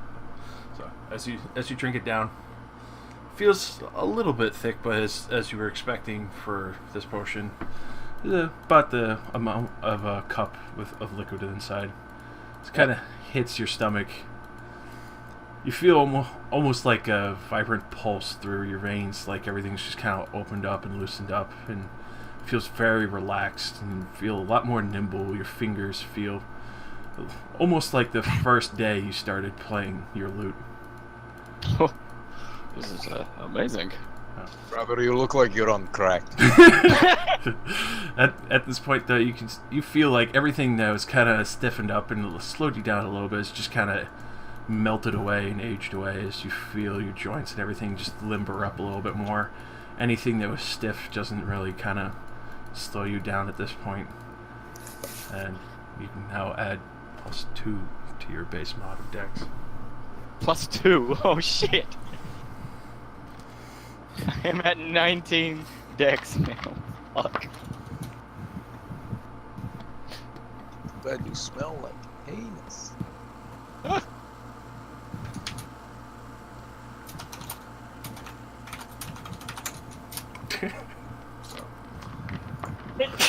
Bless you.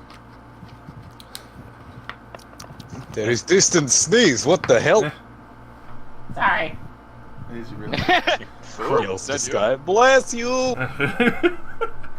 But Chaldeer, so go ahead and roll, obviously advantage with Tinker's tools, intellect, because you're kind of guessing the amounts and units and parts. Even though it's a bigger size, you assume just making bigger portions, but you're not entirely sure when you're mixing this. Oh yeah. Oh, baby. So, used to the recipe you were taught, practicing it regularly.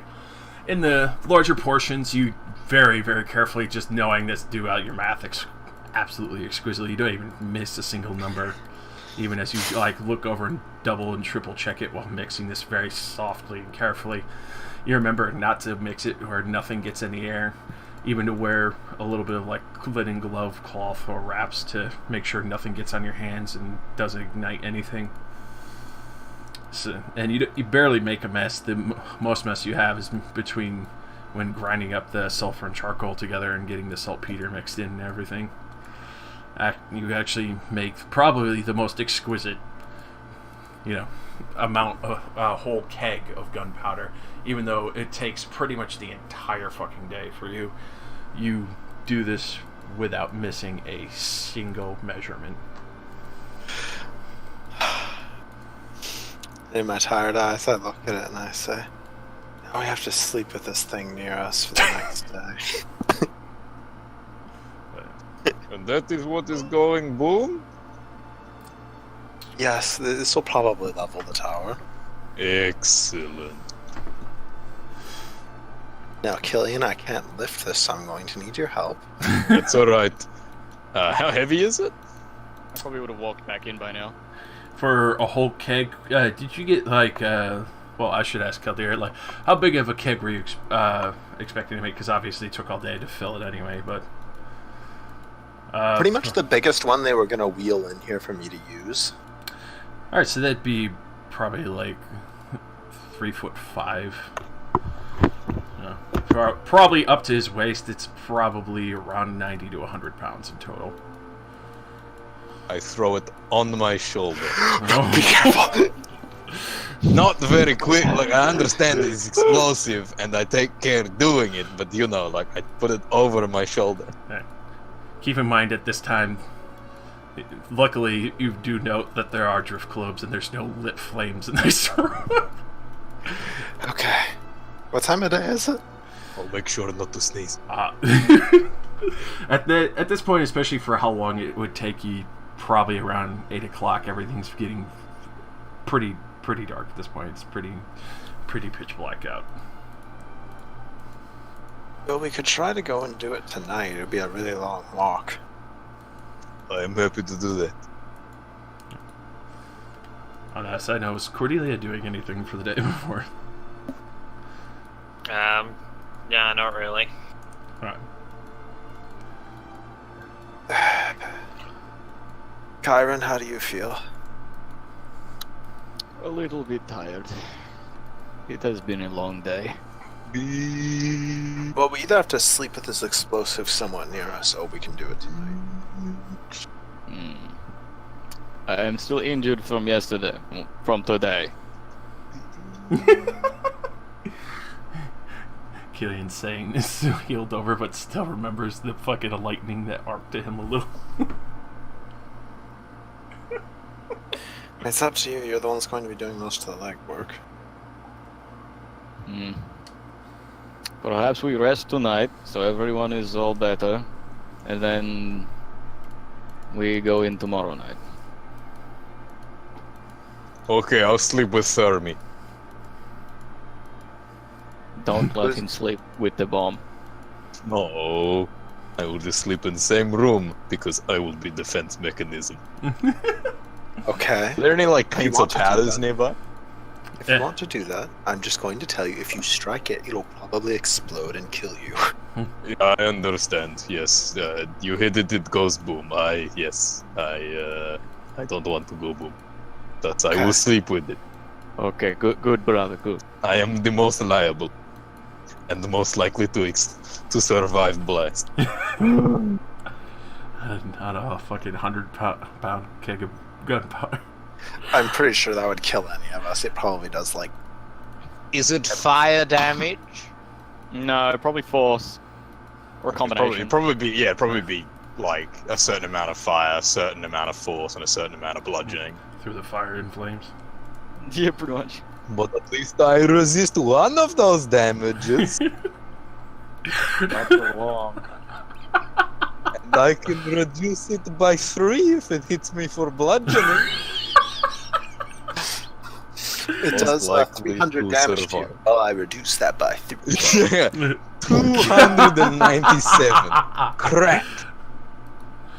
But yeah, if there are any like paints or inks or powders or anything, I'm just gonna draw like a smiley face on the lid of the keg.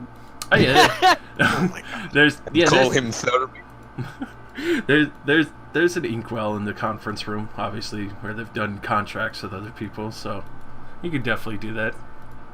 I assume I also made a fuse for it while I was working. Oh yeah, because that I would imagine you do that is you just twine it together with the black powder. Oh, I'm gonna make the face not a smiley face, but like a surprised face, and make the mouth the fuse. Alright, so he paints that on top of the perfect keg creation. There. Perfect. Why are you like this, brother? She is Thermi. Do not insult Thermi. She has this short fuse. She has quick temper. We are literally about to be terrorists. Yeah. No. Anti- Revolutionary, my friend. Down with the bourgeoisie. We're about to have an invisible assailant plant an IED on the premises. With a giant smiley on it. I scream like... Hang on, what's my deity? We don't have one. I do. Why do you say? Because your brother likes war, he worships war. I actually forgot what my deity is. Hang on, let me find. Does that Let's get back to does that piss off the deity, and now he has to rock religion to see if he gets smited? No, my deity would love this. I know that my deity is like the deity of chaos. No, it wasn't the deity of chaos. It's like the deity of violence or something. Yeah, this is Something pretty like fun. that. I'll be right back while you find that.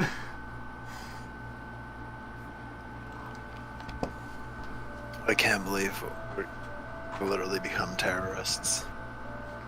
We've become what our opponents are. But better. No. But we're terrorists for good. Where we are one step above our opponents. Because we are doing it in the name of good and charity. As we detonate a bomb to kill a bunch of assholes that sell people into slavery. So who's actually going to be lighting the fuse? See, the current plan was having Kyron put the bomb into his empty bag of holdings, then he can carry it. Running it onto the premises while invisible, dumping it out, lighting the fuse, then using fly to get away. You don't have any ranged ignition spells?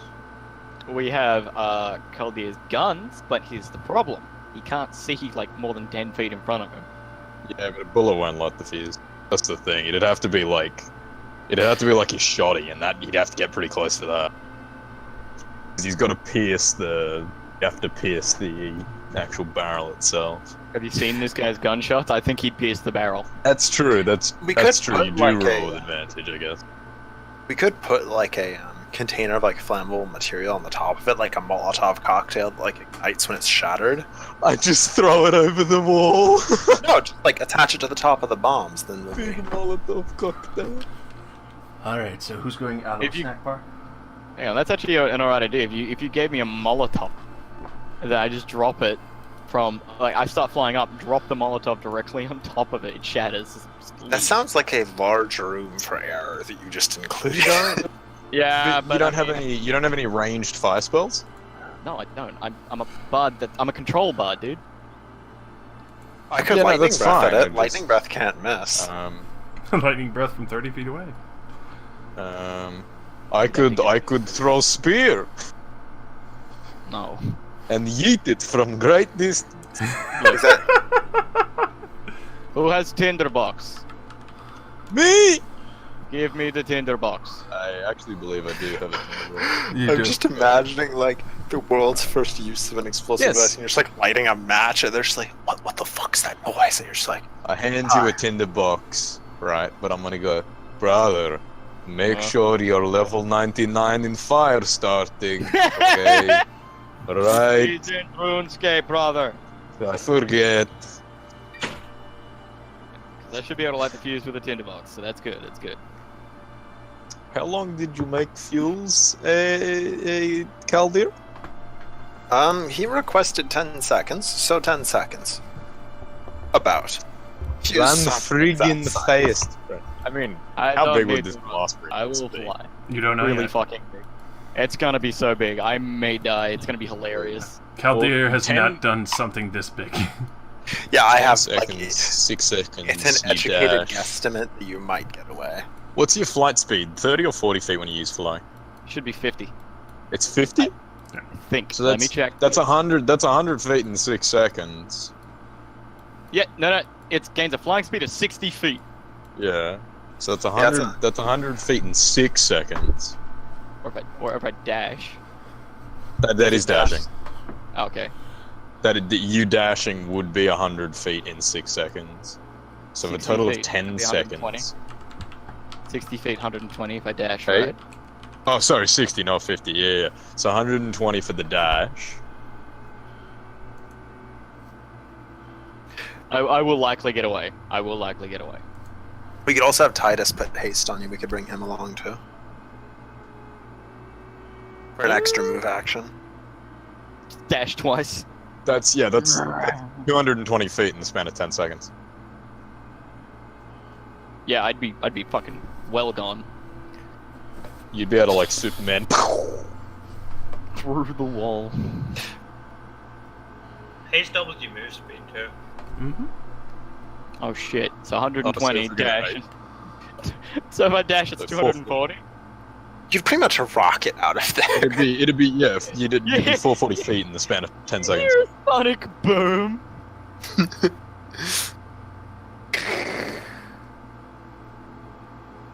Yeah. So if you were hasted and dashed while flying, yeah, 440. It's fucked up, man. So Sounds like a plan. All right. settle down for the night, unless there's anything else somebody wishes to do. Yep, I am happy. I made bombs all day. I think I'm just gonna sleep. Yeah, I would imagine that your arms are pretty fucking tired from grinding up charcoal and sulfur. I put Thermi in the corner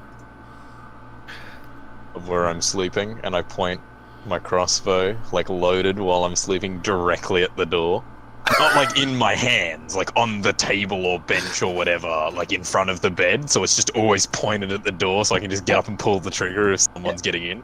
No, you get more elaborate. You get like full on fucking Home Alone. Kevin, you attach a string. Yeah, To the, string door to and it, a crossbow. pull it all the way, the door handle opens. Hello. Hello! No, yeah, I'm just gonna have like my loaded crossbow just like on the table in front of my bed, just pointed at the door with Thermi in the corner. Who would win, Predator or Kevin from Home Alone?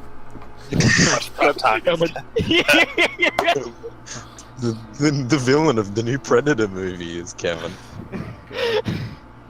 Alright, okay. I'm gonna grab a drink quickly, but yeah, go about what you're doing. So, Cordelia, as you're kind of bedding down, go ahead and roll a wisdom saving throw. I should be good at this. Oh, that was part of your plan. I like that. I should be good at it. Alright. All's good. Dremin, man. Sitting there with like a whiz mod of like 8, and you're like, come on, I can do this. Alrighty. So, As everyone beds down for the night and wake up in the morning. It's not really that noisy. It's actually a very quiet day at the Shield's headquarters here in Arcton. I can't wait for the fucking reactions from the town when they hear the fucking thing go off. What the fuck was that? Nothing. Oh Firework. shit!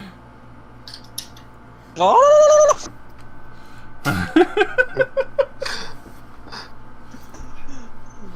But yes. So morning rises. Thermy's still there. Kaldir, your arms are probably still a little sore from fucking 8 hours straight of grinding and making materials to put into the powder keg. Very carefully too, because I want to keep all of my fingers. Yeah. So arms are still feeling a little shaky, but you got a very good night's rest.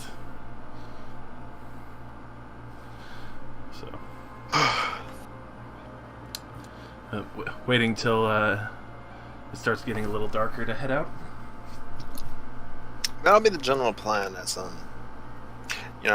people seeing us carrying a giant barrel towards that tower might not go too well. Generally.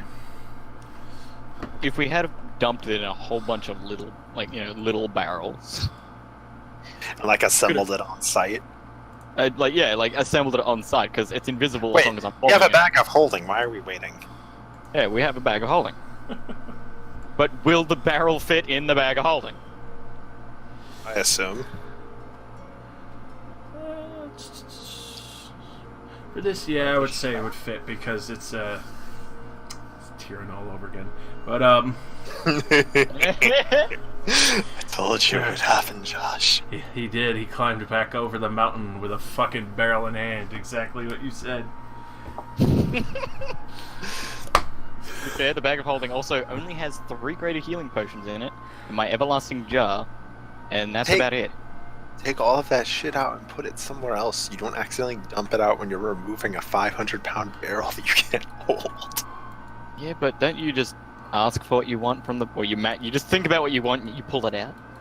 I think you're Nope. thinking of the handy haversack. Yeah. The bag of holding is basically a clusterfuck. Yeah, bag of holding. You Still actually gotta, have to reach in and feel around. exactly.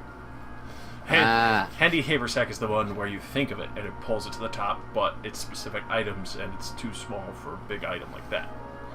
Alright, well, in which case, before we place it in, I'm gonna hook my potions onto my belt and then find a better spot to put them. All right. So Looking like actual terrorist brothers. Thank you, brother. This would be proud. So even though they're a little bit bigger, they're still small enough to fit in the pouches on your belt and be able to be pulled out quickly. Alright. They don't make too much clinking as I'm walking around. For that, no, because the pouches on your belt, I assume, are either a little bit heavier cloth or leather, possibly. Probably a good leather. Yeah. I guess the rest of my armor is leather. Yeah, so they're well guarded, even though they kind of bump into each other on occasion. It's not harsh enough, and the leather gives a good cushion where it wouldn't be popping them or breaking them. Yeah. I think I'm gonna get Batman's fucking utility belt. That's what I'm gonna have at some point. Alright, so are we rolling out now? Or, it's going down? Yeah. Good, brother. I assumed we were waiting for nighttime as well, weren't we? Well, I mean, let's weigh the benefits, though, is that if we're going to carry it out in covert form, we should probably just leave while there's a lot of people around. Actually, you know what? We're going to stick out no matter what. But Getting we do this know whole thing for us. How are we We thinking know- about casualties? we know how they operate at night. They have human archers on the top, which is redundant because they can't see shit. Go where the torches are not. Symbols. Meerkat noises. Fuck off. Compare the meerkat. Compare the bomb time to place it down. But, brother, when you go to place the bomb, make sure before it goes boom, You scream one thing. No. You have to scream. You have to scream. Loviatar is the one true deity. Oh my god. Brother, no. Followed by Oh my god! Fucking good lord. Oh no, we're waiting on the same hill again. How have they not figured us out by now? I mean, what evidence did they have? Maybe they could have seen where we were kneeling down in the dirt there. I don't know. We were like But, 50 or 60 feet away from like the base of the tower, so. Is it nighttime or is it daytime? What's happening? At this point, I don't... as you kind of head out, you can see the tower. It's getting close to the afternoon. I assume you head out kind of like midday just to pace out the time, as you've been out here a few times already and know the distance. So, at this point, you do see the small groups going back and forth. You can see quite a few peasants that clearly bought quite a few items there, probably a fresh batch of food. Others that look like they're one definitely you can tell is carrying a lot of heavy material as it clinks around you. Assume some form of metallic object. And also, Kaldir, don't forget you still have that statue. I didn't forget that I have the statue.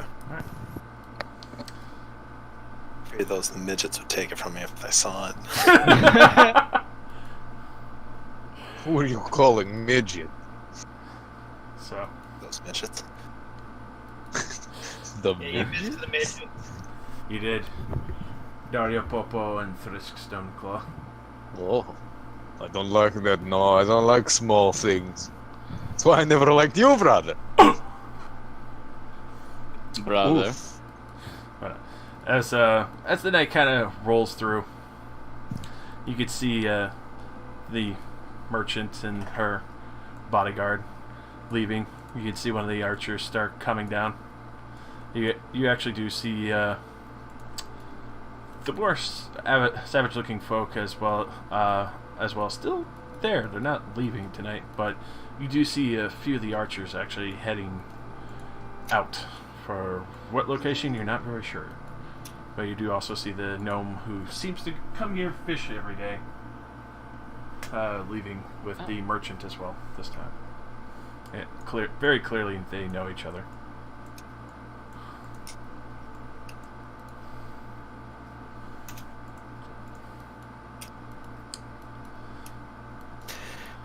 It's just... At least everybody's clearing out.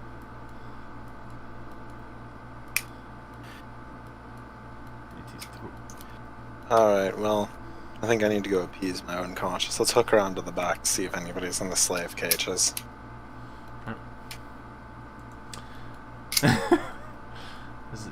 So, as you kind of skirt around the edges, you don't see that there's anyone in the slave cages. It's actually wide open right now. And the Ephraim Greg that you saw a few days ago is gone. The gnomes look like they have a fresh keg of ale probably, and plenty of food from what you could see. Two seem to be kind of camping out, cooking by the fire. Rest seem to be sleeping in their tents. You can actually see from this distance that looks like they got a few new nice pieces of equipment, probably recently bought. I get a slight Grinch-like scowl. Mr. Grinch. Are you going to steal Christmas? I love presents. Steal Christmas for these boys. We are Grinches. You could see Yes, brother. you could see the few archers on the walkways going back and forth and discussing matters. You see the little goblin that you had heard about kind of just yelling at one of the archers and then kind of like marches off. And as far as you could tell for the conversation, it's like, I better not see another Greg! No more Gregs. No G names!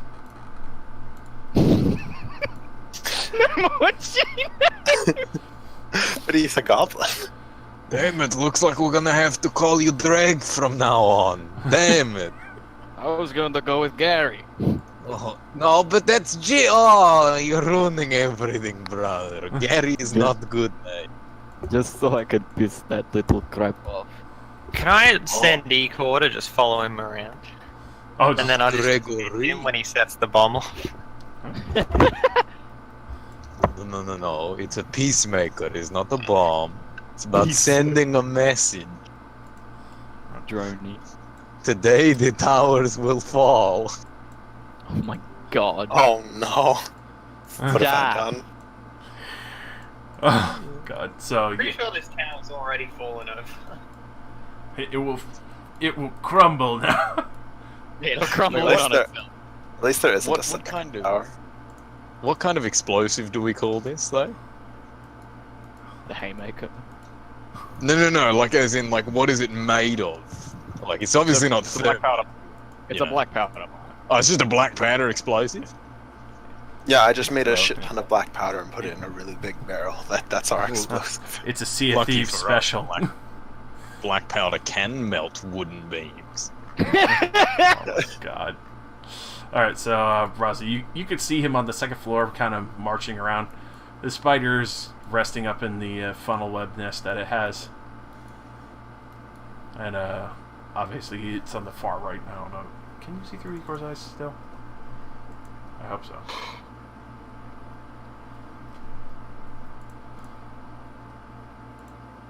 Rozzy? Yeah. I think it cut out a second. Yeah. I got about as much as the spider being in the funnel web. Alright, but yeah, you can see through Igor's eyes. It's on the right side there, and he's just kind of sitting there discussing with Silga. You can see the wound that you did has been bandaged up pretty well, but not immensely.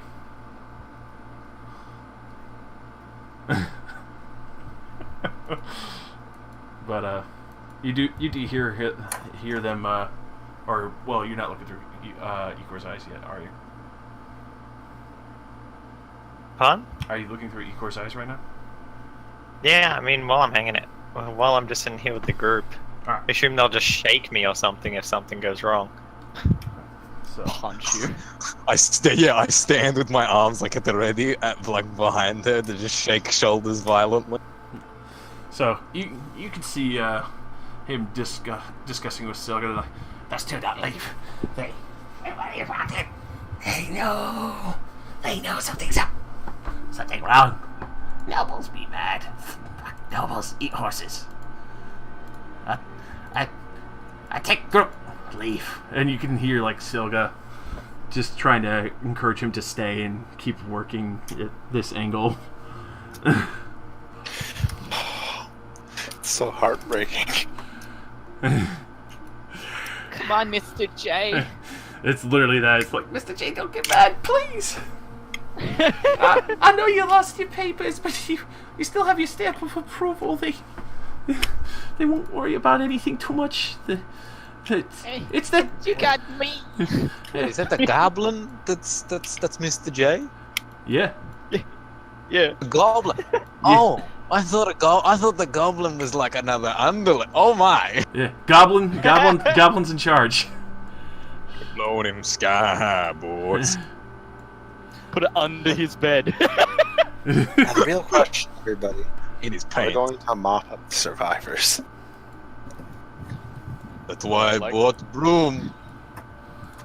Bought room, what? It's to mop up survivors. For a I- minute, I- I thought you were going to have one of them brooms of flying. It would be terrifying because you No, fly down no. with your weapons. Oh, and this is you do this is flybys. That regular would be broom. terrifying. blind. Oh my god! We need to find me a broom of flying so I can Oh, and just have like both lances under my arms and I just. That would be terrifying. I just got mine What fixed. is You're not that using it sound for that. effect? Yeah, what sound effect? It's the sound effect I make when I have two lances under my arms and I'm on flying broom. It's just the sound one makes. Yes, it's just it's how do I call it's what you do. This comes Right. naturally to him. Ignore, brother. A lot of things come naturally to me. Most of them not worth saying. So, as the night carries on, you can see the archers leaving. You still hear the goblin carrying on about the two that haven't left, as they're worried, supposedly worried about their air quotes order that was supposed to be sent. So there's minimal guards right now, as we have seen. Yep. Alright. I think this might be the best chance for me to go in now. Alright. Hey, do you want to give me that that spell that make me extra sneaky? Cordelia? Spits in the hands, rub them together. Oh, not me. Okay. Not you kill. Not you killing. I wanted to lubricate you, brother. That Oh, that is oh. not it. Oh! Brother, remember what Mama told you. Hey, wait a It's second. lubrication, Cordelia. not a word. No. Cordelia, can Ikor make fire? I shake her. What? What? Can Ikor make Does- fire? Yes. I think so. You can make Cordelia, Ikor teleport. I've never so actually asked him. My God. Why because don't if you he ask can, you can like teleport him, right? So it makes it even safer to detonate it, because then you could just have him light it and just teleport him to you. Well, yes, but I don't think you can carry it out there. I No, still carry we it. do the If carry. he carries it out there, then he just leaves, then you have Ikor light it and teleport it back. Can you give me There's that no cat's way. grace thing? That thing that makes Oh, me more right, stealthy. yes. Yes, okay. I cast the enhance ability Cat's Grace on Kyron. Oh my god. How long does that last? An hour? I think it's actually 10 minutes. I have 10 minutes No, to no, get it in is. there. It's up to an hour. Oh, Yeah, I was shit, about to say, nice. because that doesn't higher casting levels increase duration? That'll let you put it on more people. Yeah, I'm pretty sure Right. it's just more people. Oh, I might do more people, yeah. Yeah, it's just one additional target for every extra level. Alright. It should not take me long. I can just scale the wall. Alright. Next question. Where do you think is best spot to put the bomb? You said so yourself. Under Goblin's bed. It was funny joke. No. It's somewhere more central that it would destroy the entire place. Center of the tower? Yeah, but center of the tower is kind of already in half. We need to choose which side to blow. Hmm. Alright, then let's pool our thoughts really quick. Where are Can they I make keeping an the majority insight of the check? resources? Center of town. Oh wait, could I make a history check to remember where they put where they stockpiled most of the resources when I was running around in there last time? Because I was inside. Yeah, go ahead and roll a history. It's I'm not so gonna be bad bad. at Slave quarters? So bad at these, but let's. It's like, Oh. Alright. So you distinctly remember the majority of those supplies were surrounded by the Goliath woman's tribesmen, and a small built alcove, and it's down there on the other side. But you know all of the supplies are there. The only thing that's not huge, and you know it's pretty much food and probably healing, tourniquets and other items that aren't really of value, just what they've been giving away, is in the main stores here, and like maybe some booze bottles and other such. You're saying here, but I don't know what you mean by here because I'm. GM there. Are you? There. Oh, was you doing GM? Oh, okay. There is where the majority of the food is. Yep. And then going down in this direction, you saw the built-on storage room that the more savage-looking folk were pulling barrels and crates from and loading into the net with the druid and the shark to pull underwater.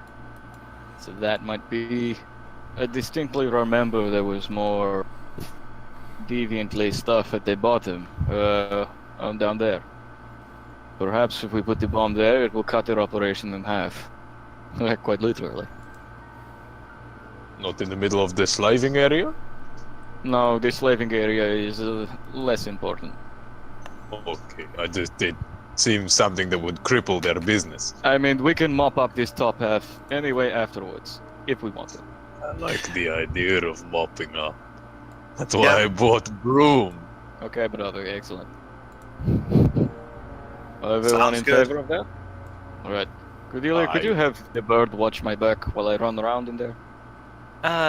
Yes. I did check something, though, and, no eco cannot create fire. That's okay. I have tinderbox. I will just Why have to be very, very quick. Bring Have you Sally practiced back with to a me. tinderbox? Huh? Have you ever used a tinderbox before? It can't be that hard.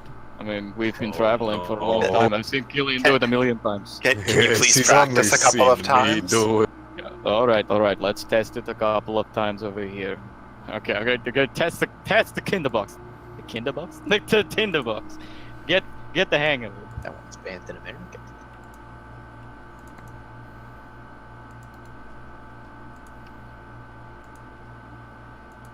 Alright, so you do, let's see, just on demonstration, like intelligence check. Oh, easy. Oh, I accidental with advantage. It's okay, I rolled a 20! So yeah, you figure it out, even though you hold it, it doesn't burn your fingers, tiefling. Tiefling, doesn't matter. Yeah, Tiefling, don't care. You hold it, but you realize, like, yeah, that's enough heat to burn stuff if you feel it, the warmth on your fingertips like that. Yeah. But you Right. you realize, like, that would probably burn fairly quickly. Alright, I'm going to have to get right the hell out of there. It's okay. I have emergency backup plan. In case I can't get out. Alright, everyone ready? No. That's right, you stay here, brother. No. Yes. I'm just kidding. And I grip the broom with vigor. He actually brought a broom. Ready to bludge it. Alright, Cordelia, just let me know if anything is going to surprise me. Alright. And where is it? And really, where is it? Boop! I am now invisible. Alright. Go ahead and Dun, dun, dun, dun, dun. hit that stealth with advantage, boy. Stealth with advantage. Double ones. Stealth with They advantage. say he's using stealth too. Metal Gear.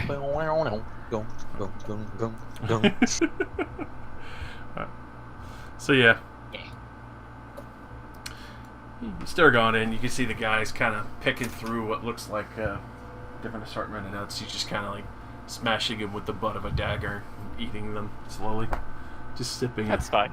sipping on a flask. You can see. I scale this wall. Spider climbing boots, bitch. So I'll slip you over to the other side. Being extra cautious as to not run into any of those silk strands. And yeah, especially on the outside here, it's super easy. But you're able to get up to the window. You could see the floor of the spider strands and such over here. As I recall them, and I know exactly not to fucking go there. Yep. Good. Now I'm going to go.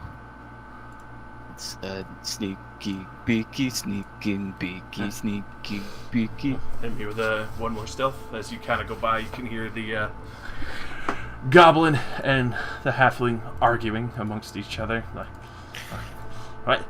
We move. We leave. We take potions. Everything with us. No more cheating. I feel so bad for them. I like how he even looks like a little fucking joker. Jay, more like Mr. Gay.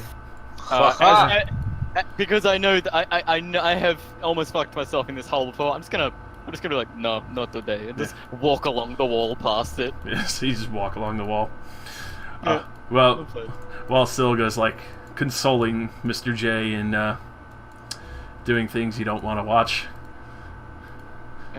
I'm not interested in this. You do see across the way two other figures you hadn't seen before, but they seem to just be discussing matters in hushed tone across the bridge. You do see the box of potions is still there. Most of them seemingly empty now. You're not sure. I'm gonna see if there's any left. Alright. So you do see there are still some potions of water breathing. There's about 5 of those left over. Okay. Anything else? Let me double check on this listing here.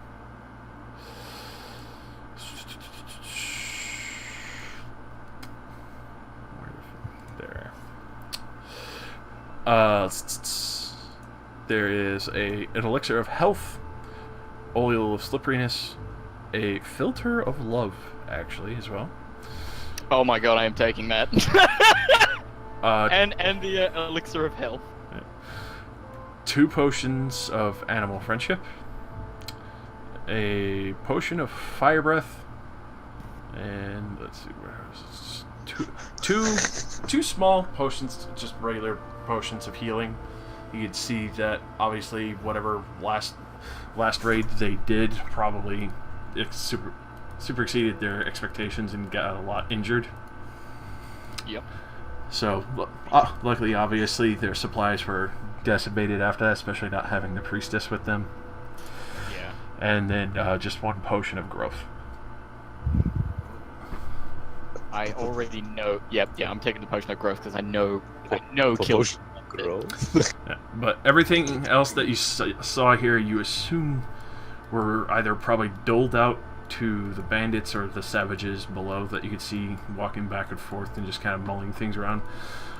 While going back and forth, you can actually see that the Goliath woman and the Druid are discussing matters themselves. Everything seems very, very high tension. The only people who seem the most relaxed are the gnomes, obviously, because they got to sell. You assume because they got to sell Greg to the drow and probably made a good buck. So the selling of Greg has created high tension. Yeah, because Now we can sell Gary. it's left the archers obviously a little bit on edge. The savages, you can see, probably due to the fact that there's no priestess now, easy to assume that's probably why they're kind of like a little bit grumbling and upset. The other 2 figures across the way, you're not entirely sure what they're doing, but they stick out like sore thumbs here. They do not match this kind of group. Can I hear them talking about anything? For that distance, no, it's still in a hushed tone, even though they're a little bit apart from each other. Alright, I'm going to kinda get a little bit closer. Just hit me 1 more step. Alright. What is love? Baby, don't hurt me. Don't hurt me. Oh, baby, no more. Yeah, so you already know the sturdiness of this bridge is not entirely solid still, so you're very careful, delicate, and you step on only the bricks that you know for sure wouldn't fall out. Yeah. As you step closer, you can hear them very, very quietly as they discuss this matter. The goblin failed. We have a hampering in the matters, but the bindings are at least with the Lord. The other auction or interests, the parties that will be bringing other pages will be showing up later. Hopefully we can pass those messages on. And you see the woman kind of listening in on this, thinking about it over carefully. You could tell she's probably a little skilled in magic. She has a very strange looking pet snake that's just kind of wrapped very tightly around her arm. Seems to kind of hold tight to her body. You kind of get a sense that that might be a familiar, especially the way Ikor acts around Cordelia of always being clung to her or close by. Yeah, I'm gonna immediately like hook under the bridge and try to get to because this looks like I could slip in and underneath inside the facility through the cracks, right? Exactly. You would be able to slip exactly through there. Oh yeah. It's a little roofed off, but you would be able to reach the door very easily. I would like to try and do that. Yep. So you could do that easily. In 20 stealth, they don't even know you're there. Before fully slipping down, you do hear the woman just kind of in hushed tone, like, "Exquisite. I was hoping to at least study some of those pages before they disappear with the rest." I was kind of thinking to myself, yeah, I already fucking read note. At this point, though, you do hear her mention, like, the auction will still be at the crumbled keeps. The auction will still be here at the crumbled keeps. Is that what she said? At the crumbled keeps. Huh. That wouldn't be here. This is a crumbled tower. But you... We did have to swim at one point. You do hear the other man, though, very ornately dressed, just simply reply yes. And, sounds like a piece of paper being handed off to her before you can see from the corner of your eyes you slip fully out of sight just before he walks by. Well, actually, no, you're already invisible, so you see him literally just go by, and you can easily make note of his over-the-top, very soft satin and silk clothes, though he's still adorned in quite a good amount of daggers and weapons. I assume Ikor would have seen all this as well. Easily. I am assuming Ikor will probably try to deal with that in some way. The piece of paper might be valuable. Yeah. He saw the piece of paper being handed off to the woman as the man in purple walks off. Cordelia, you would recognize these people from earlier discussions, buying different matters and supplies from the goblin, and before they were sent out, and you followed after them.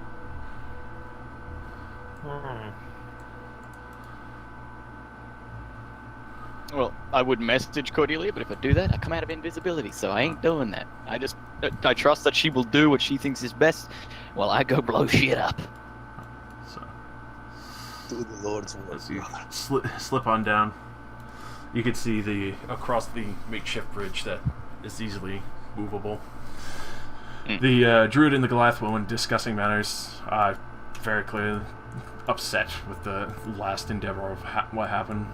You can hear the druid mumbling, like, "Without the priestess to heal the others, we shouldn't bother staying here. It's too risky." At this, you can actually hear the Goliath woman consenting to this.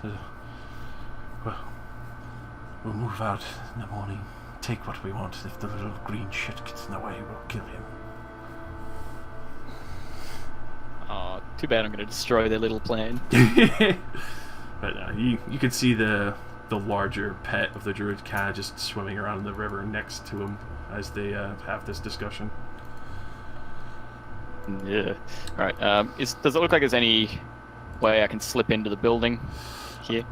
For that, it's just a very simple door, the wood bar, obviously just to make sure it stays locked, but doesn't really look like much other security other than the half-orc looking man across the way, and everyone else is just kind of asleep for the time being. Alright, so I'm heading into here, is it? Yeah? Mm-hmm. As you go into there, you can see all the other different supplies, bottles of booze, weapons, what looks like stuff to make different kind of alchemical potions are here. Does it look like there are any finished potions here from these little bottles that I'm seeing right beneath me? For the entire that's just all straight booze balls. They're all filled. They're all just filled. Any really good ones? Let's roll an investigation. Just right quick. See what you can spot out real quick. I'm not good at these. I lied. I'm fucking awesome at these. Alright. So you immediately look out, and there's about 3 in particular. Looks really good. As let's see if I can even remember the name. Probably not. No. Fucking that's it. Very distinct logo, but they're all labeled Adventurer's Ale. Ooh. Oh, it's that stuff. You know what? I'm taking them. So you got 3 bottles of Adventurer's Ale. Rest look kind of middle of the line. There's a few brandy bottles, a couple are whiskey. You can tell by the very old smoky flavor they have. Other I than can get any of that from my glass bottle sets. yeah, but other than that, like the only thing they could, like I said, that sticks out the most was the 3 bottles of Adventurer's Ale. Yep. Alright, need to find... I couldn't tell... Would I have been able to tell if this building goes much further? Because it looks like, from the outside, it looks like this should be rooms here, but I can't really tell. You could try and slip around, but this is essentially where all the supplies are. You could see like extra weapons, excess like that, but this is clear. Alright, here. Yeah, like everything where you're at is just, this is where they probably have kept the better crafts, and obviously this is where the more savage folk who have been guarding it have been supplying themselves from. Especially the Goliath woman who came after you so quickly without fear. Yeah. Alright, so I am going to... Does it look like there's more barrels? There are more barrels in the room, right? Yeah, there's plenty of barrels. Oh, easy. Okay, I'm gonna place the big bomb barrel amongst the other barrels, so it blends in. All right. Easily even just though line it that is- up. Just looks like another Yep. part of the supplies. A little bit of Alright. a little bit of a loud thud, but doesn't really seem to perk up anything. Yeah. I'm cautious for a moment, make sure no one heard it, and I'm gonna try to make sure the fuse isn't exactly in sight or too easy to find. Yep. And I'm gonna. Okay. You should cast fly before you start lighting. I was gonna say that. That's a good idea. Yeah. Damn it! In my Nothing opinion. Because That's you'd be good. wasting your turn casting fly and not be able to dash. That's true. Alright. You'd only be able to get 220. Well, I don't think you were hasted, were you? So, I was not hasted. Alright, so It sounded 220. so with Let me this, just- you do hear somebody walking by as the door's still open. It doesn't really seem to pay any heed, but you do see the very tall Goliath woman going by. She seems to have picked up the bridge. You can see the druid falling suit in the water on his pet. Yep. But that's about it. They just seem to go on a midnight stroll discussing matters pertaining to the group. Alright, awesome. I will... Okay, I'm gonna cast Fly on myself, so I am now visible. Alright. And I light the fuse. I definitely make sure it's well and truly lit. Okay. Okay. So, if you do that, all right. So yeah, you light it. You see it. It goes. It's 10-second fuse. 6 seconds. Okay, I am immediately out the door, and I fly straight up and out this way. And I'm dashing. I'm dashing. Woo! Woo! Perhaps we should run too? I look to everyone else and I'm just like, perhaps we should. As the also screaming run. rocket leaves the 45, field. 50, 55, 60. I'm 60 feet away. And I'm dashing so I can get even further. I'm all the way over here. Ooh! Ooh! Yeah, we just. I put my hands over my ears in preparation. I mean, yeah, I imagine I imagine a little camp is literally right next to the building. Yeah. Well, like we made sure we parked a safe distance away. Yeah. Oh my god, this is gonna be fucking carnage. Oh, I'm literally just like, staring at it like a little kid in a candy store. fucking. I'm trying to. What? I'm trying to think of how much damage this would be.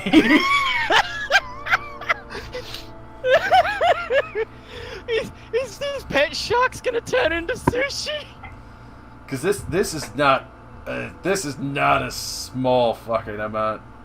Like, This is a what- giant bomb. What is it? It's a Like full barrel. 500 d6 for terminal velocity, Rozzy, I think.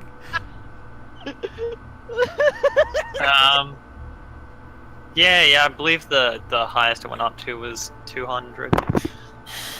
Yeah, I have my head down and my hands over my ears. Oh yeah, I am immediately hitting the ground, ducking and taking. My hands over my ears, but I'm looking at it. I'm watching it. I'm just seeing if I have parchment, because I was gonna write a note and then throw a spear after it explodes. So literally, this is gonna be like something going terminal velocity at this shit. Oh fuck! It's like almost, it's 100 pounds of black powder, dude. Are we still in the blast radius? Just maybe. Well, it's not just the blast radius you're in range of. I mean, I would have had us. No, back you're up enough to fine. not- Kyron waited a turn. So, Okay, you know what? If it's gonna be that bad, I drink a potion of fucking gaseous form. it's too I late. think that'll probably save it. It's too late, boy. Okay, well, Kyron's You dead. spend just 10 seconds dashing. You fucking. Oh my god. Oh god, I had like 4 seconds to get out of there. Didn't he go straight up though? I went straight up and outways. Oh, It would have gone Dagon. Because wouldn't he have the roof over the building? it's the roof that's That's coming so- at him. Oh, yeah, bad move. So. I went straight up and outways towards the friends. Oh shit. So you, for this, just fucking. I'll let you roll the. Who wants to roll the damage for the powder barrel? 'Cause I'm just gonna. Who wants I to do. kill? Who wants to kill As the Kyron? creator of the powder barrel, I think Jesse should roll it. Okay. You should It'll both be the do, one time you should he both rolls do really half. well. 100 d10 from each of you. Oh fuck. It's D6. Or yeah, Yeah, d6, oh, d6, 100 d6 from both Kyle Deer and Kyron. Okay. Jesus, yeah. Yeah. By the way, I'm doing the math here to see actually how big a blast radius from 100 pounds of 100 black pounds. powder. Yeah, I've had to do some conversions and everything like that. Because funny enough, no one's blown up a bomb that's 100 pounds of black powder. No one's fucking crazy enough to. That's because we probably just killed me. That's okay. why don't we just rewind time a little bit and just have you drink the gaseous form potion instead of running away? I feel like That's what I that would was afraid save of you. was- No That's what I was afraid retcon. of. No. Yeah. This is There's the no final. retcon here. This is too epic for retconning. Yeah, no, we can't get back on this. What do you keep doing? I thought I could get away with like 120 move speed. It's 90 pounds of black powder.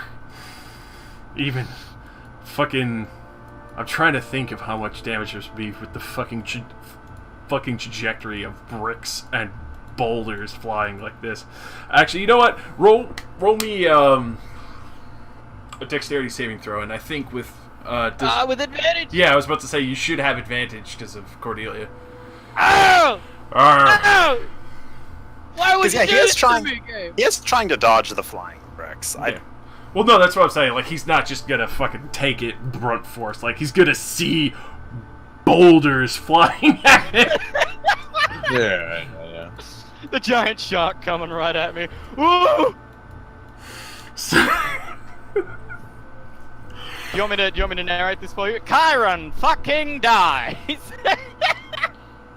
so it'll be half. It'll be half. Oh, hey. A half because you made the save. Oh, only half a fucking murder. Like, yeah, only half of like 800 damage.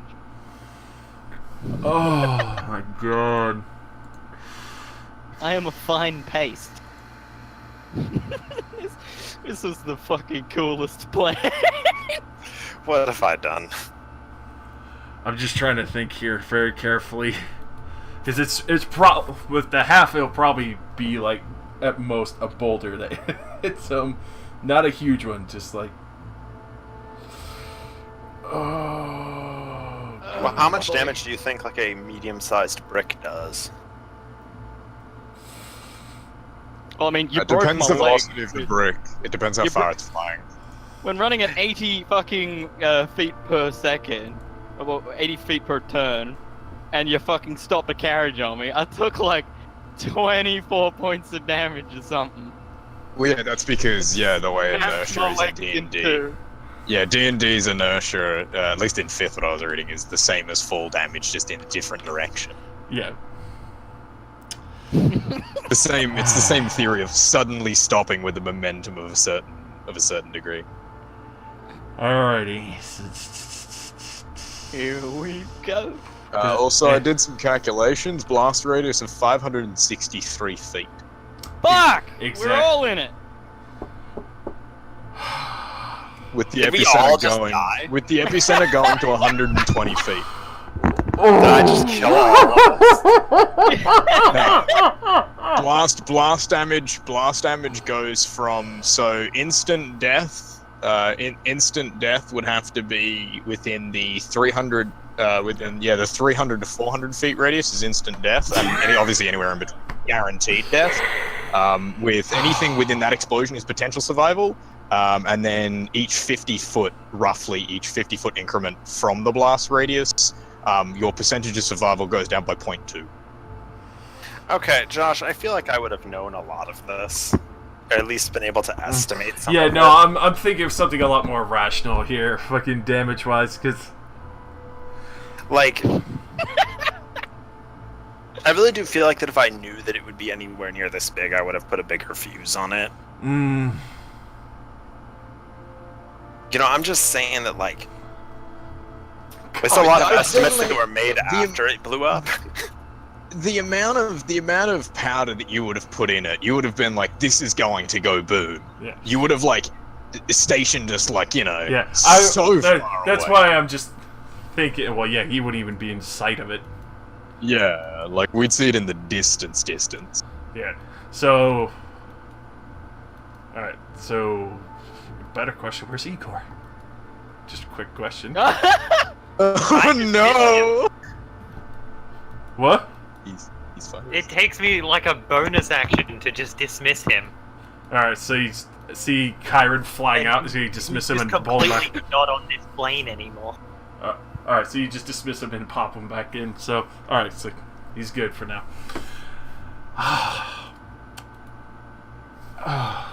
Just hold on. Because I'm accounting for the weight, because those stones are fucking heavy. I'm just assuming that you've never had anyone do some sort of bullshit like this before in your game. Like a fucking nuke. Alright, I'm being merciful Alright, look, this once. if it feels like I was gonna say, if you feel like there's any risk to our group, I'm immediately just gonna turn and death toward Chaldea. Why me? I have potential to survive, friend.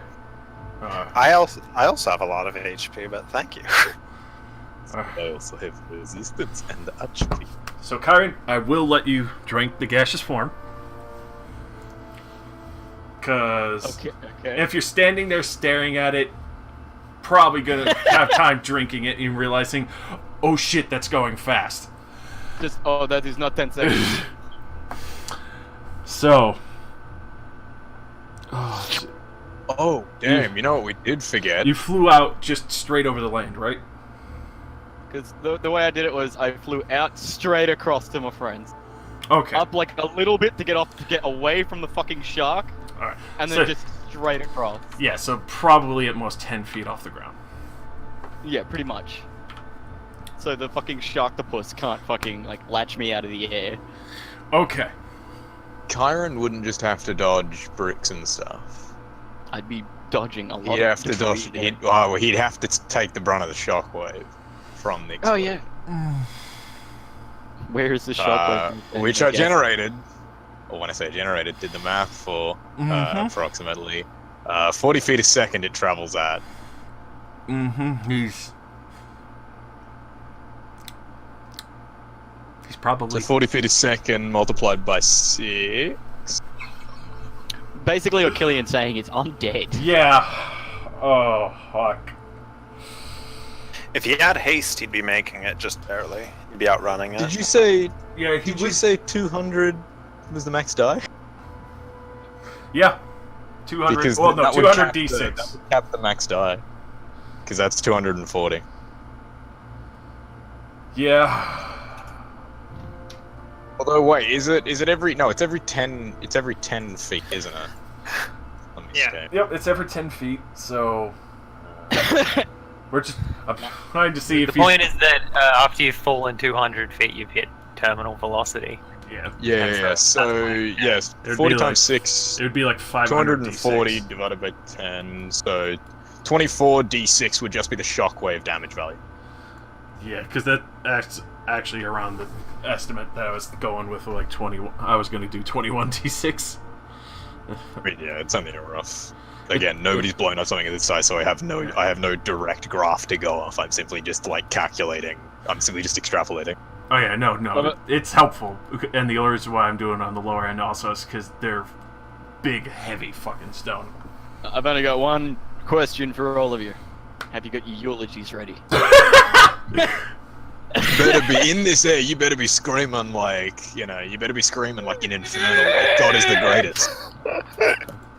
Just Allah Akbar in Infernal. You are the luckiest fucking man ever. Ah! Half that. 'Cause the shockwave comes 30. first. 31. I still have 7 points of health left.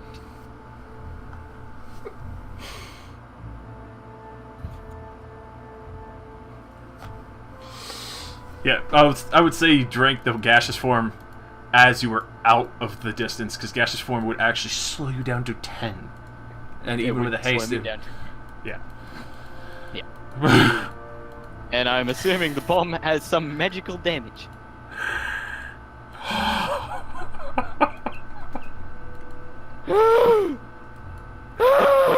Yeah, me looking through bomb stuff in D&D. Someone made like a thing of how they recommend for damage, and that they recommend that 40% of the dice be fire damage, with then 30% of the dice being bludgeoning damage, and the remaining percentage of the dice being force damage. Yeah. That actually fits the most. Good fucking gods. He's fucking surviving. Let's hope so. Anyway. So, I mean, even if he falls unconscious, we can still save him. You're deafened I am for the 5 greatest. hours.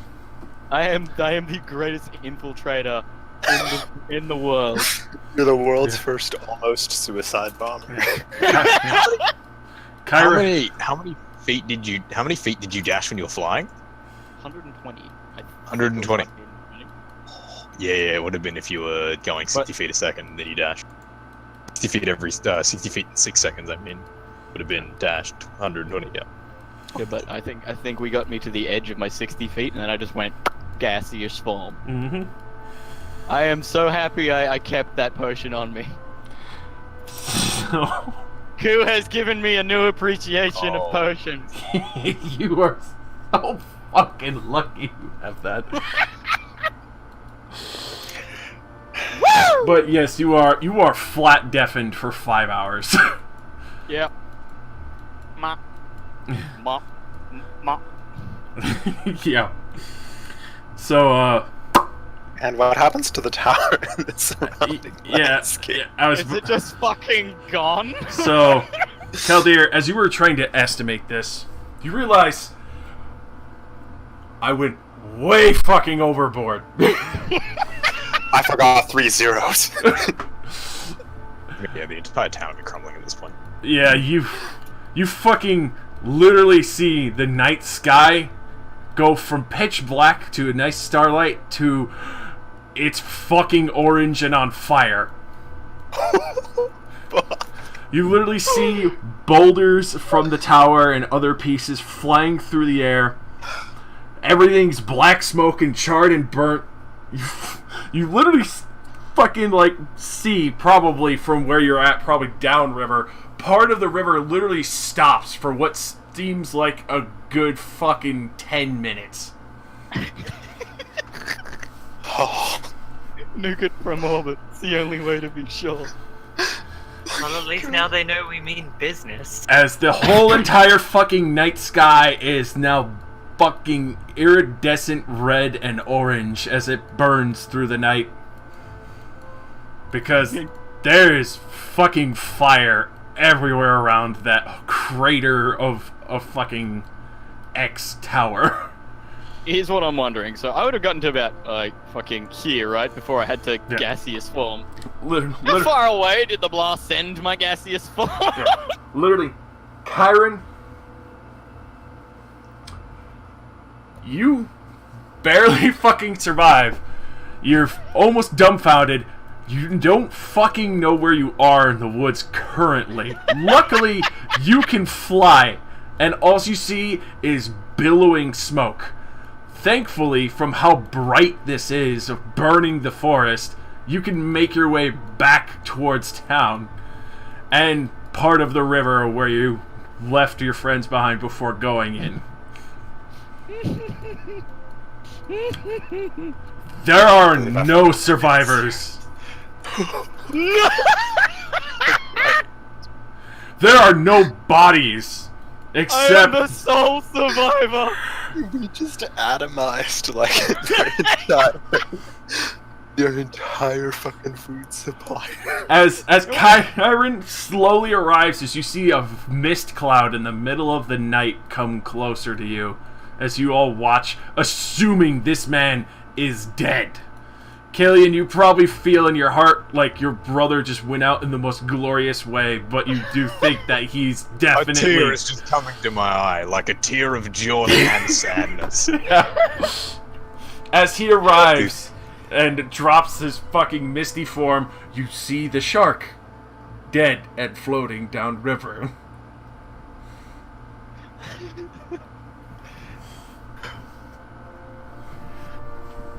We just fucking killed so many. That was fucking amazing!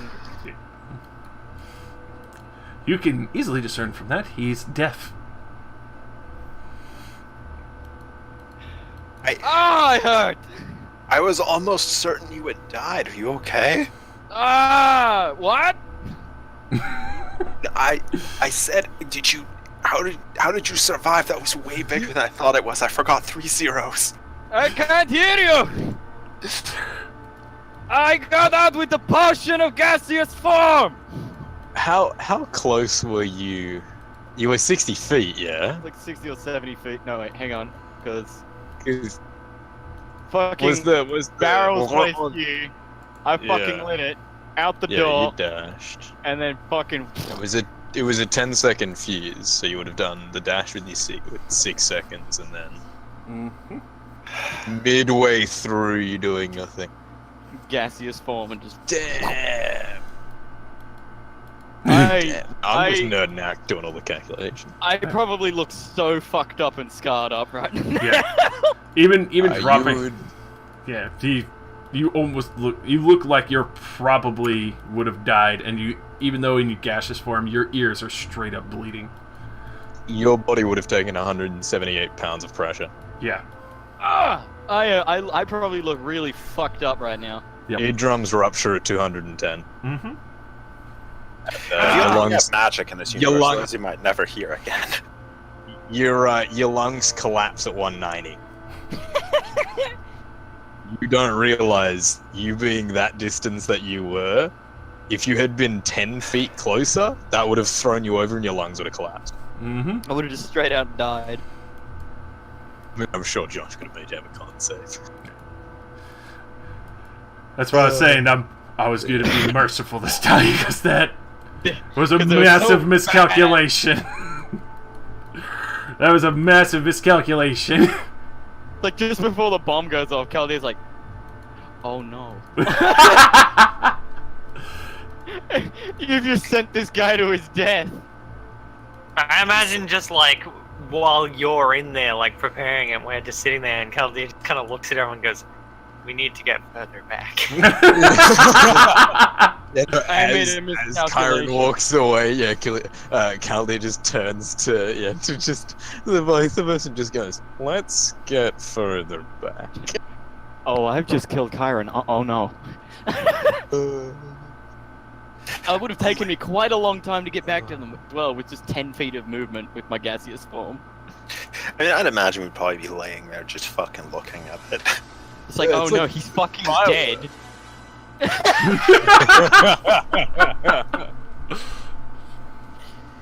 Oh god. Oh, that was so fucking close. No, you know what we need to play? We need to play Rocket Man. Because that's what Kyron is. What Kyron was. I'm a rocket. No, fucking. That's now our new pocket strategy is deploying 100-pound IEDs inside of pieces and lighting the fuse. Fucking Christ. Yeah, legitimately, I was sitting there like just crunching numbers, like this is gonna be this is amazing, because essentially, like mathematically, you got hit by a 240 feet per second shockwave, which would have sent you flying out of the blast radius. The force just from the shockwave alone would have gotten you out of the blast radius. Yeah, I got sent pretty far away with my gaseous. Especially considering you're in a gaseous form as well. Yeah, you would have just traveled like so quickly across. You would have gone Hell. with the shockwave. He's fucking dead. How long do you reckon it would have taken me just to get back to the guys? For that, it would have probably taken you a good half hour. Just because you probably almost blacked out and got sent so fucking far away. Jesus Christ, it's half an hour and they think I'm Yeah. fucking toast, dead, absolutely gone. What gas do you actually turn into when you Like in vapor gaseous form, you can manipulate around. You could literally go through a keyhole. Yeah. Yeah. I'm just trying It to looks be like that vapor that like, comes off of a stove. You know how it's like A misty it's like kind cloud. of shimmery. Yeah. Yeah, just a steam, really. Let me. But yeah, anything that was there doesn't exist anymore. We killed like the top brass of the organization, some random dudes. Everybody's just gone. Alright, I think I don't know. I think our mission's complete. Huh, you know the largest barrel they could do? Well, good luck. You just nuked half the fucking forest. I heard something about audition. I can't hear myself. Auction at Crumbling Keep. Cordelia, can you fix this hearing? I might have a spell for us, but it would take overnight to prepare it. What? I'm gonna point at the healing potion on his belt and point at his mouth. I think I'm just going to go to sleep. Oh Yeah, my- you would have been shot far, 14 miles in gaseous form with the acceleration starting at 300 feet. Mm-hmm. Fuck! Holy hell! And with haste, luckily you were able to make it back.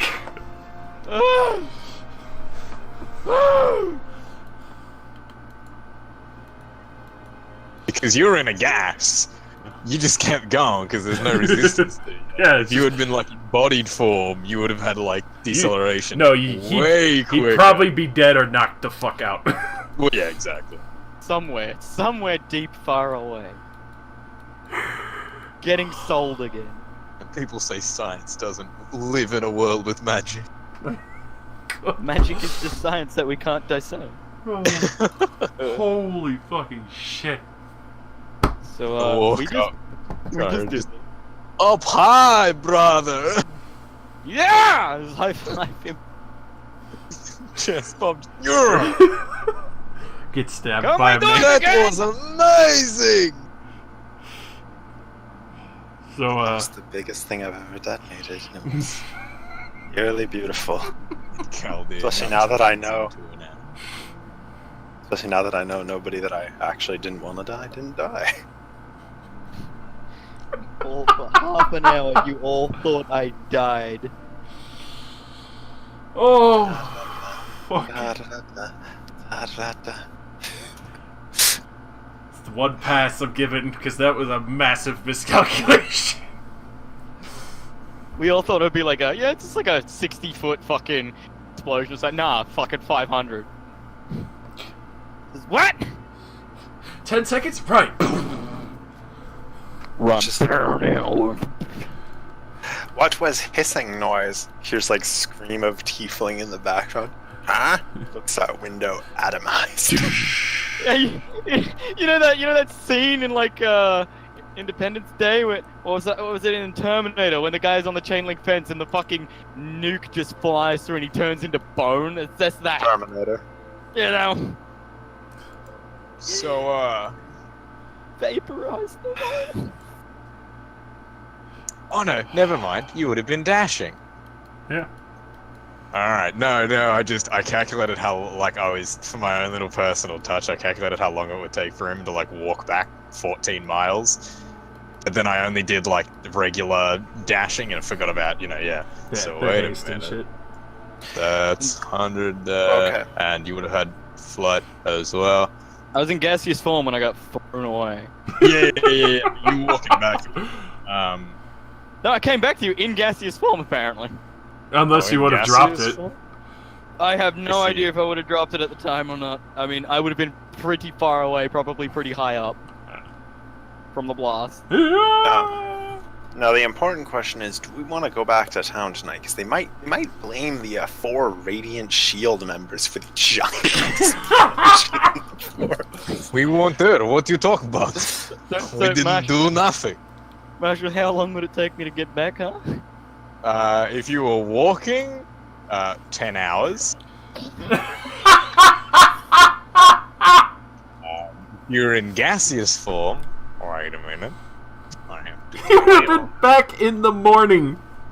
Yeah, you know what? Let's just have that. I come back the next day.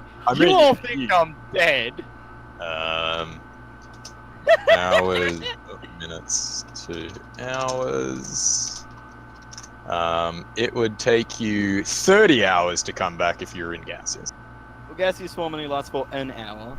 Yeah, so yeah. I gotta answer the door, hang on. Yeah. Judging by how fucked up I was, I would have stayed in gaseous form until I reached the ground and, knew I was in the clear before stumbling my ass back to town. Pretty fucking much that. 10 hours later, just Kyron shows up. Just like we go up to the gate and we're just like, they're like, what the hell was that explosion? It's just like, you can't prove anything. Let me through. Everything's on fire. What happened? Meteor. That's amazing. Oh god. Seems those gestures weren't a barrel of fun. It's now really time for joke. This is really tragic event. Come on. Seems like they were down a river without a paddle. Alright. So, is Kyron still coming back from his 10-hour trip? in the fucking morning, just like how you saw Killian, he'll probably be going to the gate just as the fucking morning rolls around. All Jesus, fucked up. brother, you look horrible. You think? But wait, at least you're alive. Ha. I'm going to kill that dragon. He miscalculated very You're badly. the one that set a 10-second fuse. You don't get to blame me. Even though I did forget 3 zeros. 3 zeros! That's a pretty big thing! I will blame you!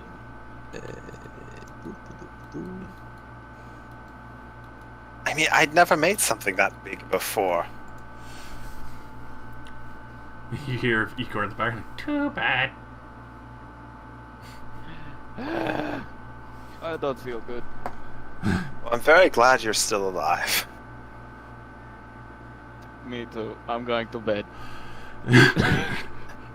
Yeah, let's go talk to the commander. I'm sure he'll have a lot of questions. Yeah.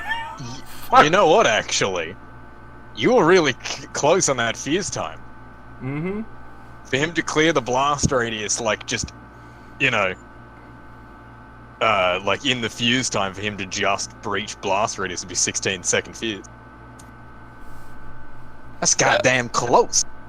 I was cutting it so close. I was the Kessel Run. Slightly less successful. Alright, let's go visit the commander. He's. Let's go, I'm gonna bring flowers for the deceased.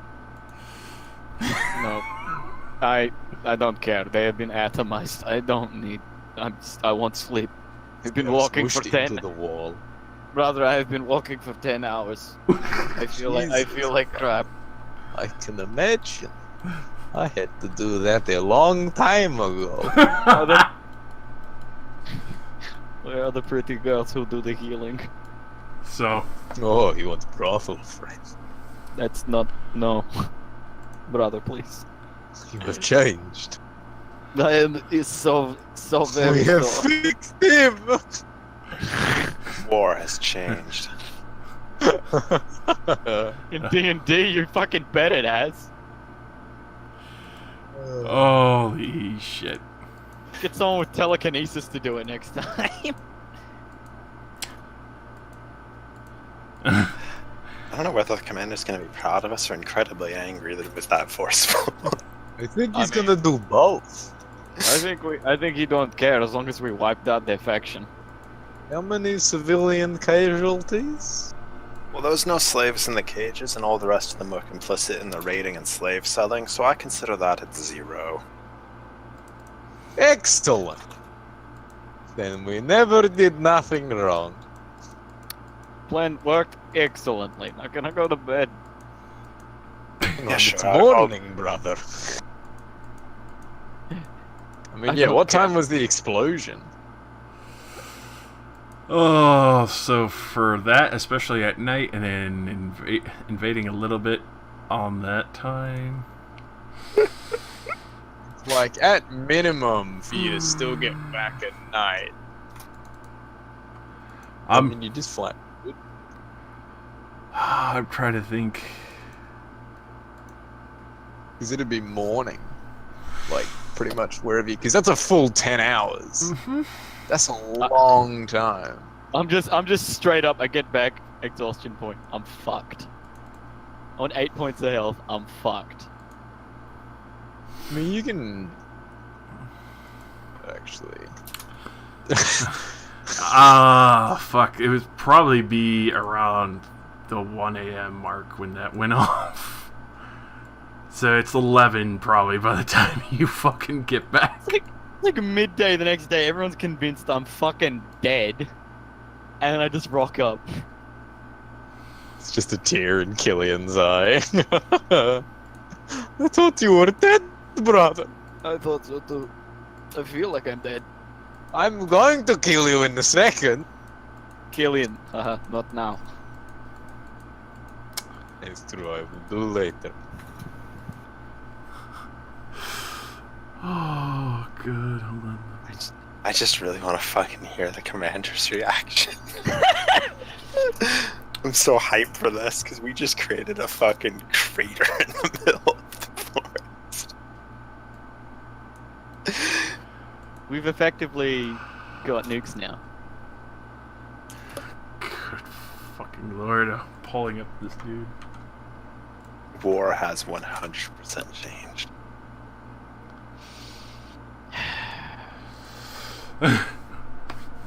So, in the morning, obviously, after Chiron finally comes back and Bigum demands you in the conference room. Hi, Migum. Wait a minute, wouldn't we have gone in there, like, in the morning before Chiron returns? He'll let you sleep. Because I was gonna say, like, if we go in, like, before Chiron returns, not only would he be yelling at us, like, not only did you leave a crater in the goddamn forest, But You you got killed me. one of the damn agents! You can do that if you want. It'll be fucking hilarious. Busting a nut over everyone! Aaron walks back in, we're like, what the hell? How the hell is he alive? Oh my god! So, literally, see, comment. You can see, for the first time, his cheery disposition's completely gone and washed from his face. There's a massive fucking red vein in his forehead. Caldiv did it. No, okay, I will admit I forgot 3 zeros when I made the bomb, sir. Yes. He missed many zero. And I lost a brother. You wanted to put one of those in the city. I demand a motion. That's why I said it was a test run. We used it outside the city first. I will admit now, I would never put that inside the city. And you can see he's trying so damn hard not to just fucking destroy you on the basis of you being a Dragonborn too. Jeez. Talk about racism. God.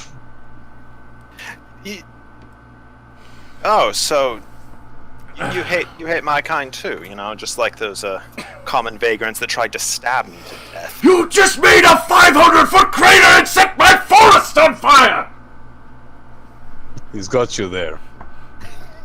You are speaking facts, yes. I demand emotion, sir. I think that is utterly sensible. I'm with you. I lost a goddamn brother this day.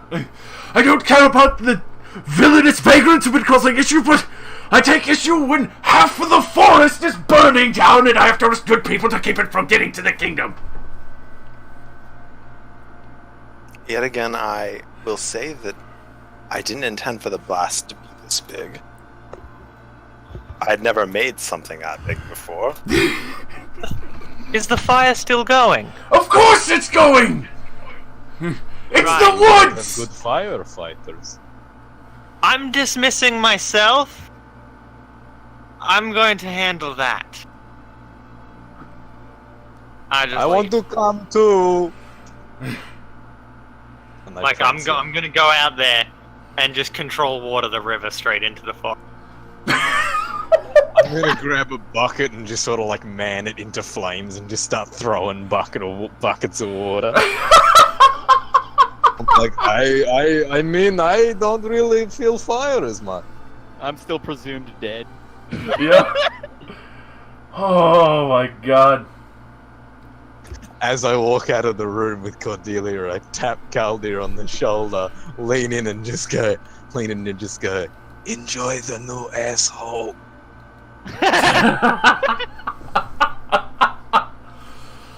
Walk out the door.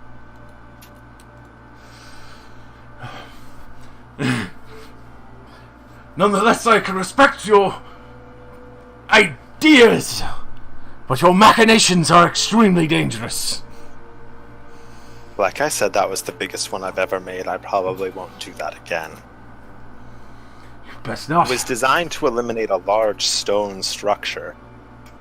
And considering how none of the stone structure remains, it did its job. Pretty successful job, some would say. Some, not the people in that tower because they don't exist anymore, but some. Well, that's true. They're currently splattered there, and over there. I would... At this point, you can see he's just trying so damn hard to keep his cool as best as he can at this point. Like...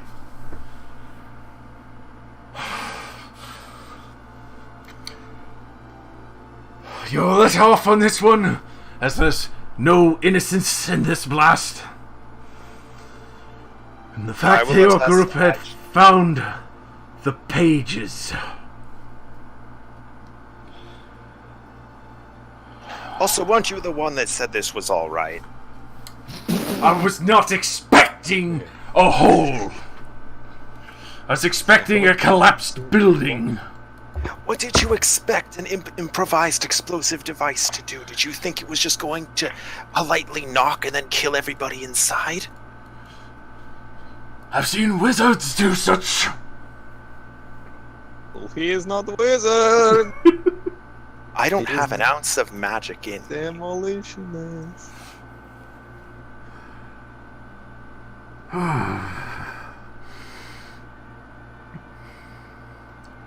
If you wanted a wizard to do it, you should have just went and found some wizards then. At this point, while you're having your ass chewed on by Migum, a man walks in. Very stoically, very calmly. Obviously, a rather largely, hugely different disposition compared to Migum. As he does approach you while your party is out taking care of the fires, he approaches you very calmly. You can see a very long pipe as he's casually smoking, and covered in what seems like ornate metals and obviously trophies from other kills, strange creatures and such decorating him. I'm about to get bitch slapped by this man.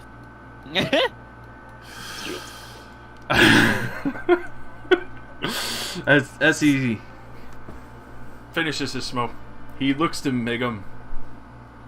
Dismissed. At this point, you see the vein get bigger on Migum's head.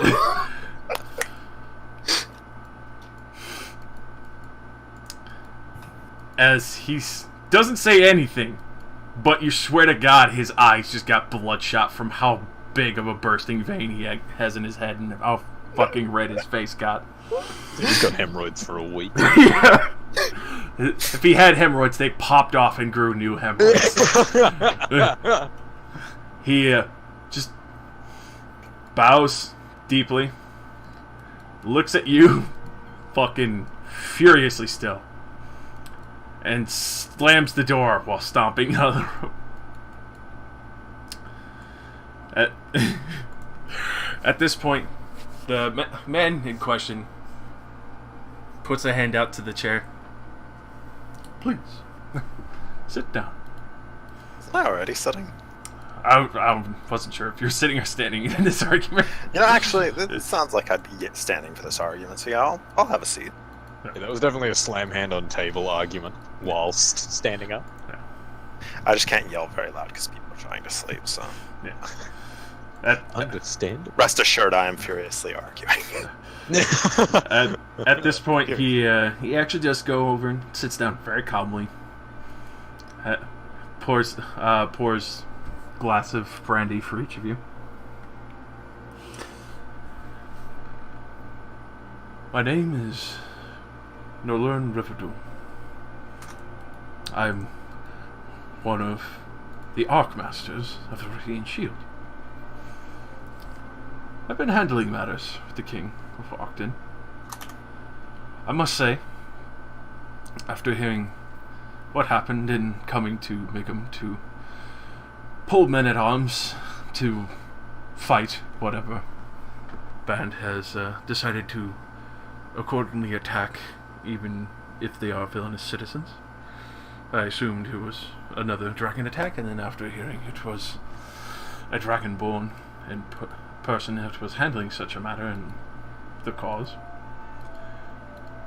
I want to come down and speak to you myself on these matters. Now, I don't expect you to know much of the Shield's Archmasters, but you've clearly caught a good amount of attention from the higher-ups. Migum's request to have your group sent here.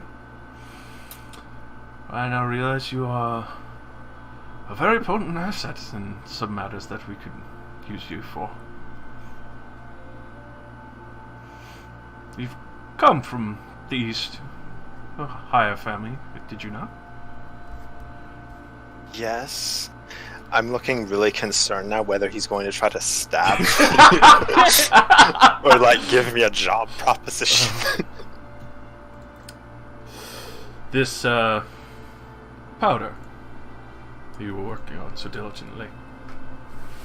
As some of the squires, one of them told me the risk of blowing up. I can see you were at least wise enough to inform them not to let anyone in. Thankfully, that material had not, well, burst forth from the main headquarters. Otherwise, that would be an interesting matter to attend to. Actually, sir, that wouldn't have exploded. I just told them that because I didn't want any of them touching the buckets. It wasn't fully mixed yet.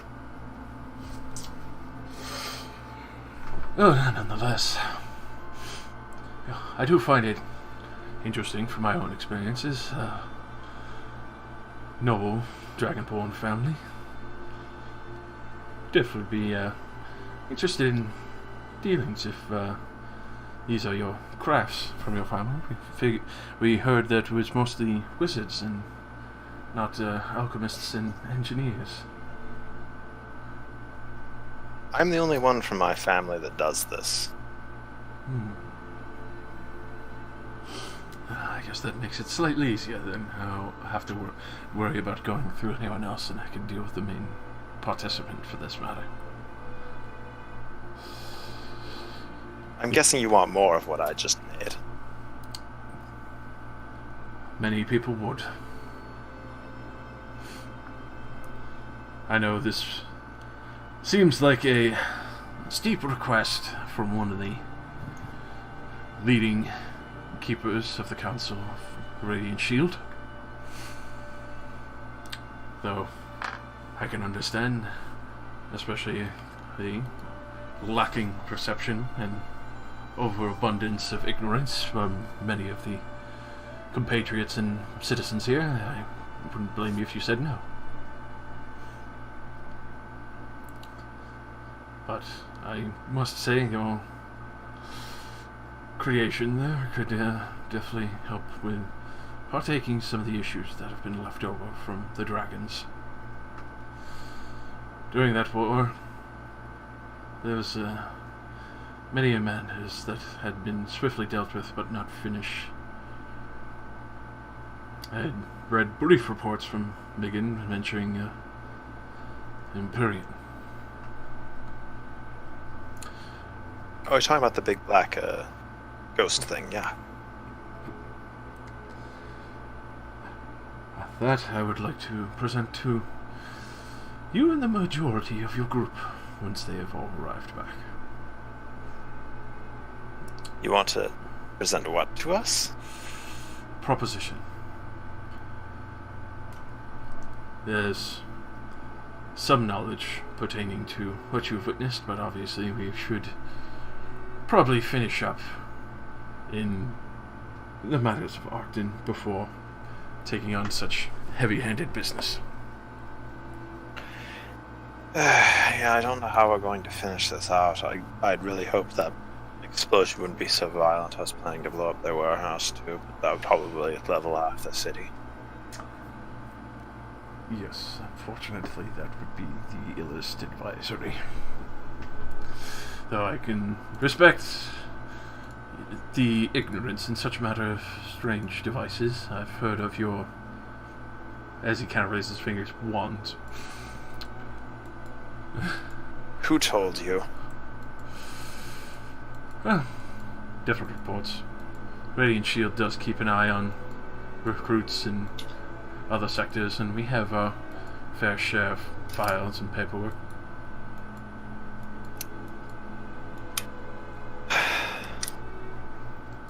Well, at the risk of cutting this conversation short, I think we should wait for everybody else to come back, so you don't have to repeat yourself.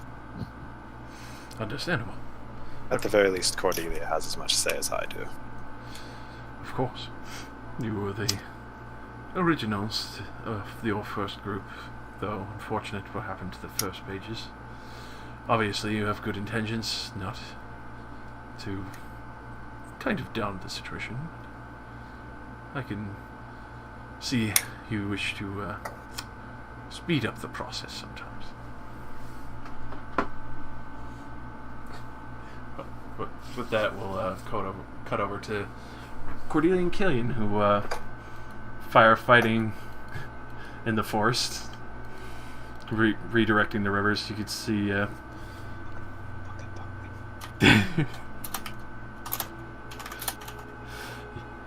You can actually see there's quite a few peasantry.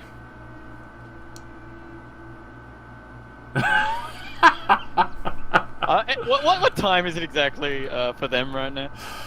Going around in the forest, you would probably get back as you see like water's kind of like flooding through different sections as you kind of like. I mean, what time was it when they were having the conversation with their commander? With their commander at this time in the morning, I would imagine probably 10 o'clock. 10 o'clock? Oh, I'd still have like an hour of travel. Yeah. So, if I didn't get lost, that is. Cordelia, you do see plenty of people kind of running around, freaking out, panicking, hurrying here and there.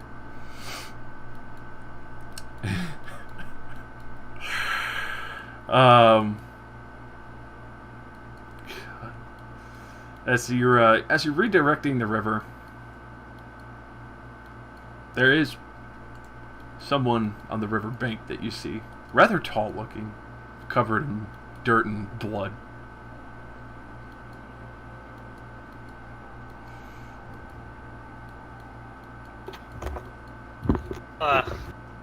Approach to check them out. No. No. No.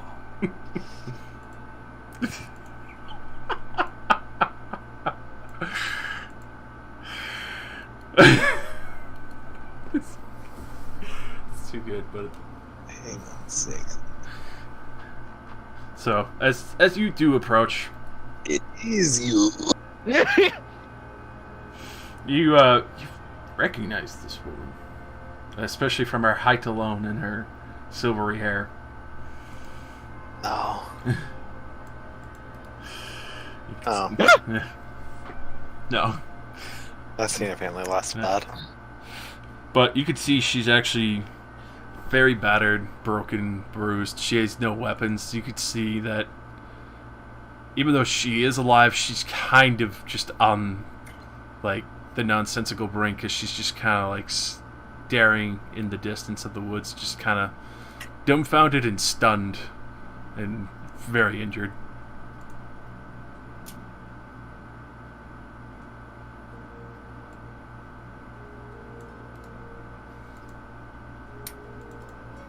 I'll get up a bit closer. Try and approach her without alarming her. So it's actually fairly easy as you get closer. You could see her kind of trying to look around, but clearly from the injuries, she's not really moving too well. And yeah, she has practically nothing. Her clothes are almost completely in tatters of what you would consider clothing at that covering her modesty. As she does kind of try to shift and look towards you, she's just very quiet and still at this point, obviously still trying to regain herself and figure out what the hell actually happened. We happened. Yeah, I think I'm gonna refrain from mention. Alright. I say nothing and keep putting fire out with bucket. I keep I'll walking. lean down. Just cast a level 1 cure word. Alright, go ahead and roll the heal for that. Be like, hey, come on, you're alright. So with that, you can see, even though there's a good amount of pretty traumatic injury on her, she gets enough where she can at least shuffle herself enough. You could still tell the wounds are pretty grievous from what she experienced. You can see what looks like rocks and other pieces kind of like embedded in her side, some in her back, other parts that look like dirt and other pieces that kind of ground into her skin when she got probably shot across from where she was walking, maybe near the river.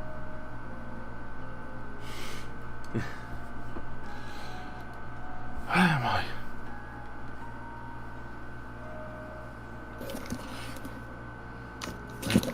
At this point, you can see her kind of slowly sitting up and kind of like holding onto your hand tightly and just...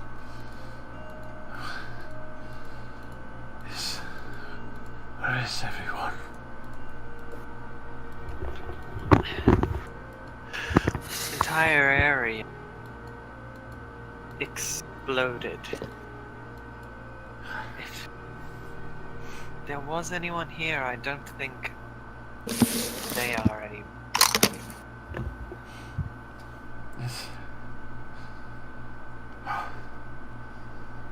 There's no one else. My head hurts. Oh, my whole body hurts.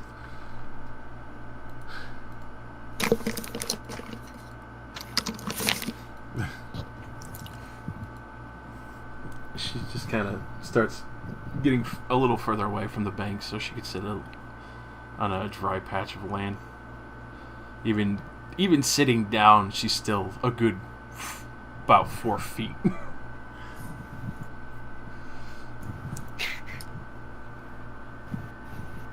It hurts so bad. How? You said it exploded. Well, that's what it looked like. There's a lot of fire, and now there's a crater. The gods must be angry.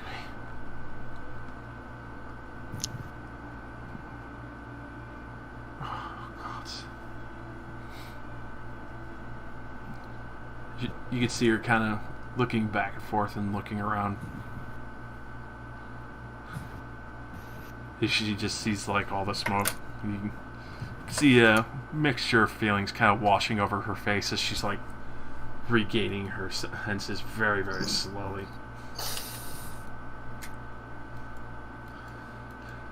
How long is this burning? Well, it only happened last night.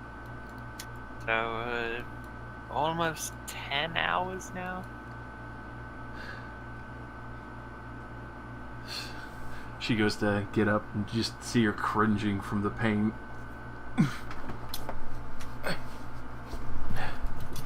You see her take about 3 steps before she stops, just looking even at the smoke and the smoldering trees and other areas that have been burnt over, and you can tell her heart kind of sinks in the assumption that even if she were to walk back, that there's nothing there.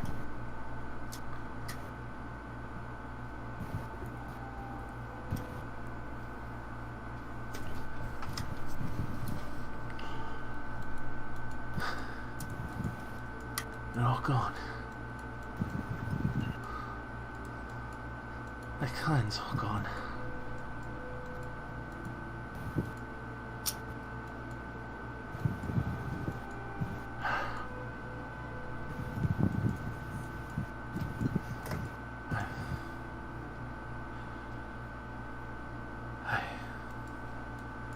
I need to rest. And at this point, you can actually see her go over, and she sits by a tree and just leans back, very, as carefully as she can. Kind of winces a little bit at the different pieces of rubble and sticks stuck in her still. Starts pulling them out a little, and then finally, once she finishes pulling them out, she just kind of looks over to you and kind of leaned up against the tree.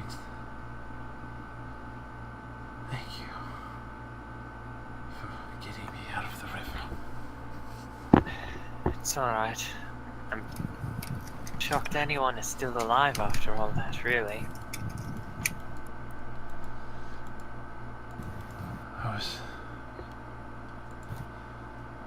walking with a friend. Pagan.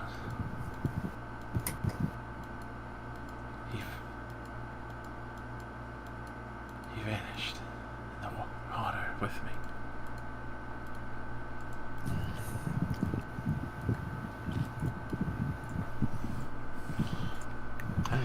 At this point, you can actually see her kind of lean against her head against the tree and just finally pass out from exhaustion, just from how much damage has clearly been done to her. Just still on the brink, but holding on, especially with your help.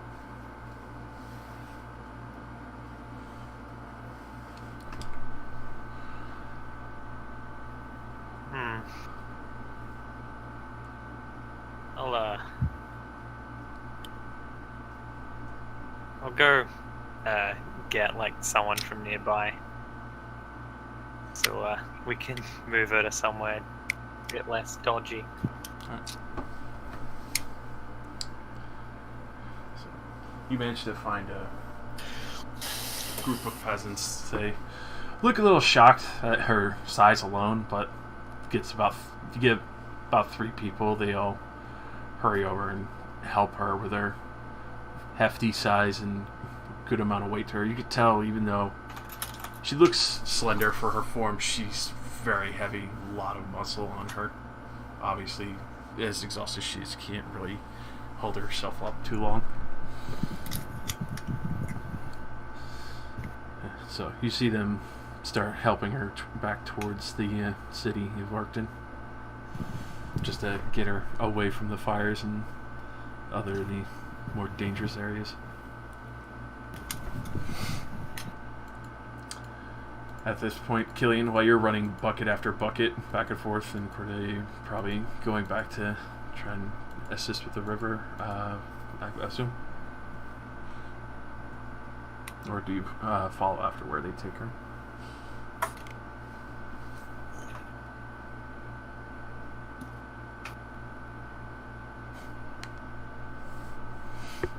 Rosie. I killed a lot of people. Oh, You gave me the weapon, I pulled the trigger. Guns don't kill people. I do. I'll see if I can have her taken back to somewhere that the shield can keep an eye on her. Alright, so you tell them this, you can see that they don't really think about what you mean, but they just assume that, maybe she's in need of assistance just from the injury that multiple injuries that she clearly has, that obviously they would have the skills to help her a little bit better. So they start bringing her back to the town at that location.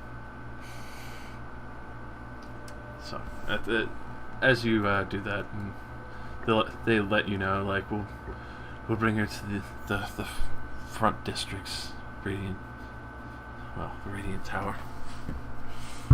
It's not a lot, but they keep people there on occasion that need help.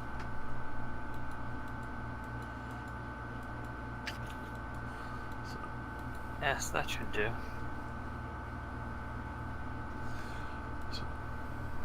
they start heading off. You can see her kind of very, very weakly. Obviously, she's not getting up and going anytime soon. You can tell just from the fact that she survived. She's a very fucking durable woman.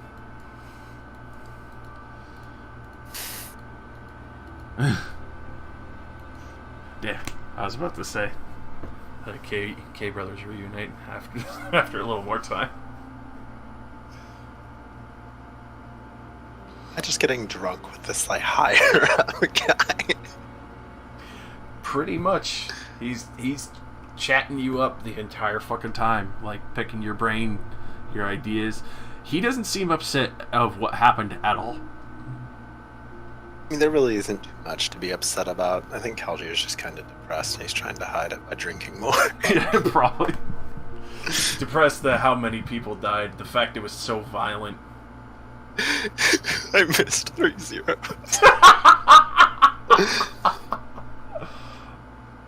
I didn't really think about how much 100 pounds of black powder was until you said it out loud. I was just like, that is a lot of black powder. Yeah, like, I fucked up really bad. Like, I was thinking about, like, 6 ounces of black powder is pretty dangerous. I made 100 pounds of it. Oh. Oh, well, we found out. Imagine I put that in like a steel fragmentation casing. It's pretty much what happened. These fucking swords and shit. Those things flew out at like 500 miles an hour. Alright, I'm back. What's happened? What I miss? Is Gillian here as well? Damn!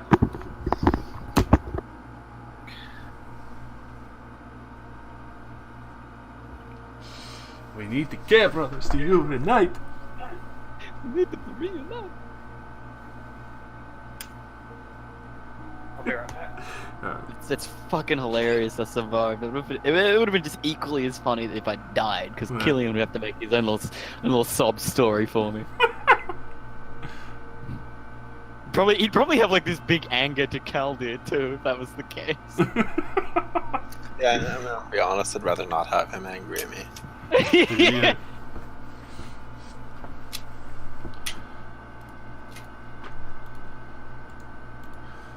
It's okay. For all intents and purposes, you all think I am dead. Slowly making my way back. I'm so tired. That was a little boy, now I need to build Fat Man. Good lord. War never changes. Next one will be a 200-pound bomb. You've seen the fucking biggest bomb of TNT that's not like radiation, right? No. It takes like a fucking loading plane, like the shit that they use to transport military tanks through the sky. Bruh. Yeah, takes one of those to drop it. Bruh. I can't even remember. I think it's the Big Baby or something.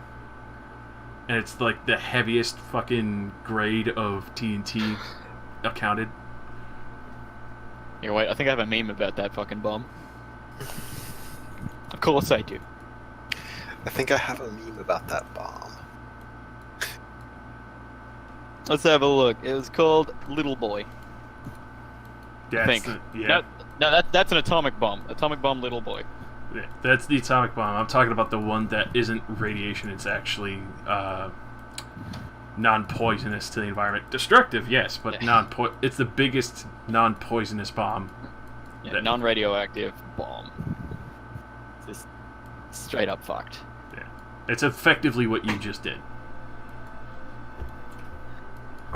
The bag of holding really changes combat, as you know, you can have even a lanky individual deliver a 100-pound bomb to a site. God.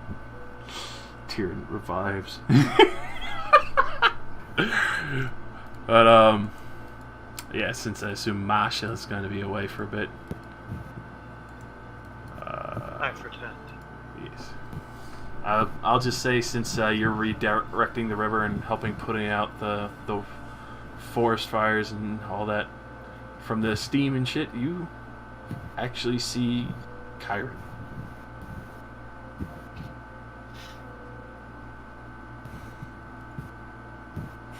Just slowly limping my way there. Look out at him and then like Chuck just like, you know what? I'm just gonna. Okay. That was to maintain my concentration on my spell. Did you fail? No. Damn. Just to make sure you don't fucking lose it while you see this ghost walk out.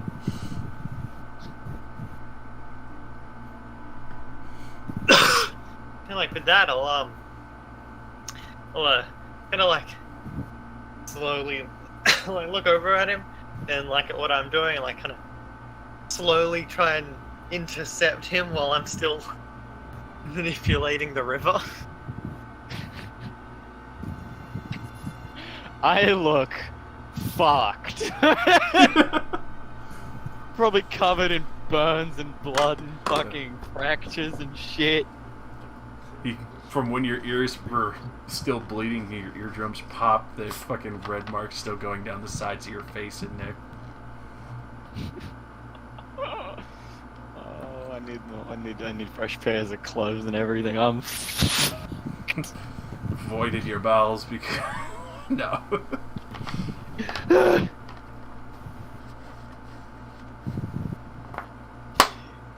Do you intercept me? Because I'm just going straight for the fucking. I'm just trying to limp back to the headquarters.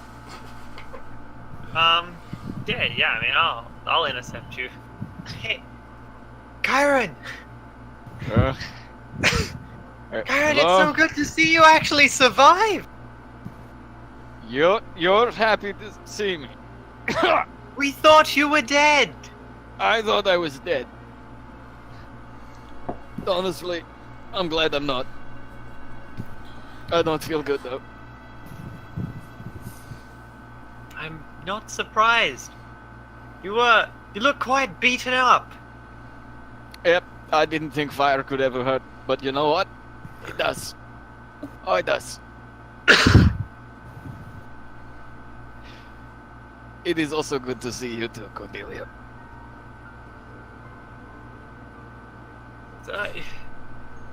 Your brother was around here somewhere. You should find him. He'll be overjoyed. A good plan, and then I'm going to find someone to heal me. I can do that. It's okay. You're doing your thing. I'll fix myself.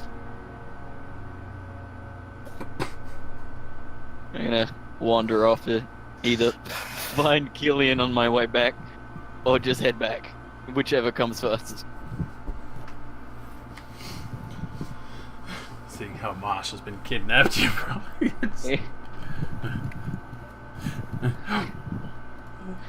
Just walking back, like talking to myself and muttering, "Better get a fucking promotion."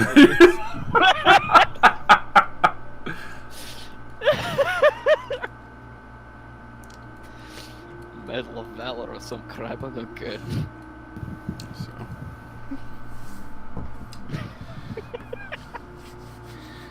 So with that, especially since it's already late enough, I think we'll leave off there where Killian and Cordelia are helping and just about finished with the fires in the forest and helping getting rid of the rest of that, and heading back. And Caldir, you're now waiting to have the information that Nolern Riverdoom has for you about the supposed Empyrean proposition for your creation. I'm glad that I managed to bring up our racist tendencies in our current leader.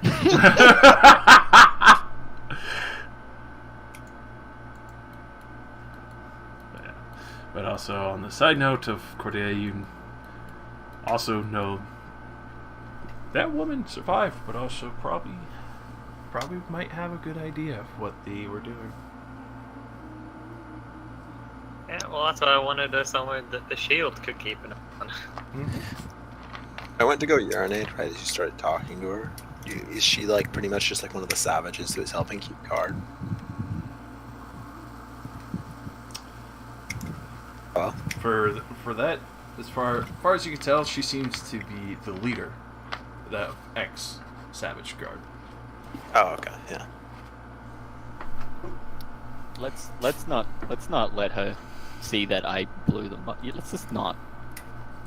I don't think she knows what I look like because I was disguised as Greg. Oh no, she doesn't know anything about you. Okay, good, excellent. The most she would have been able to see of you, even if she was in the general area, was a streaking of red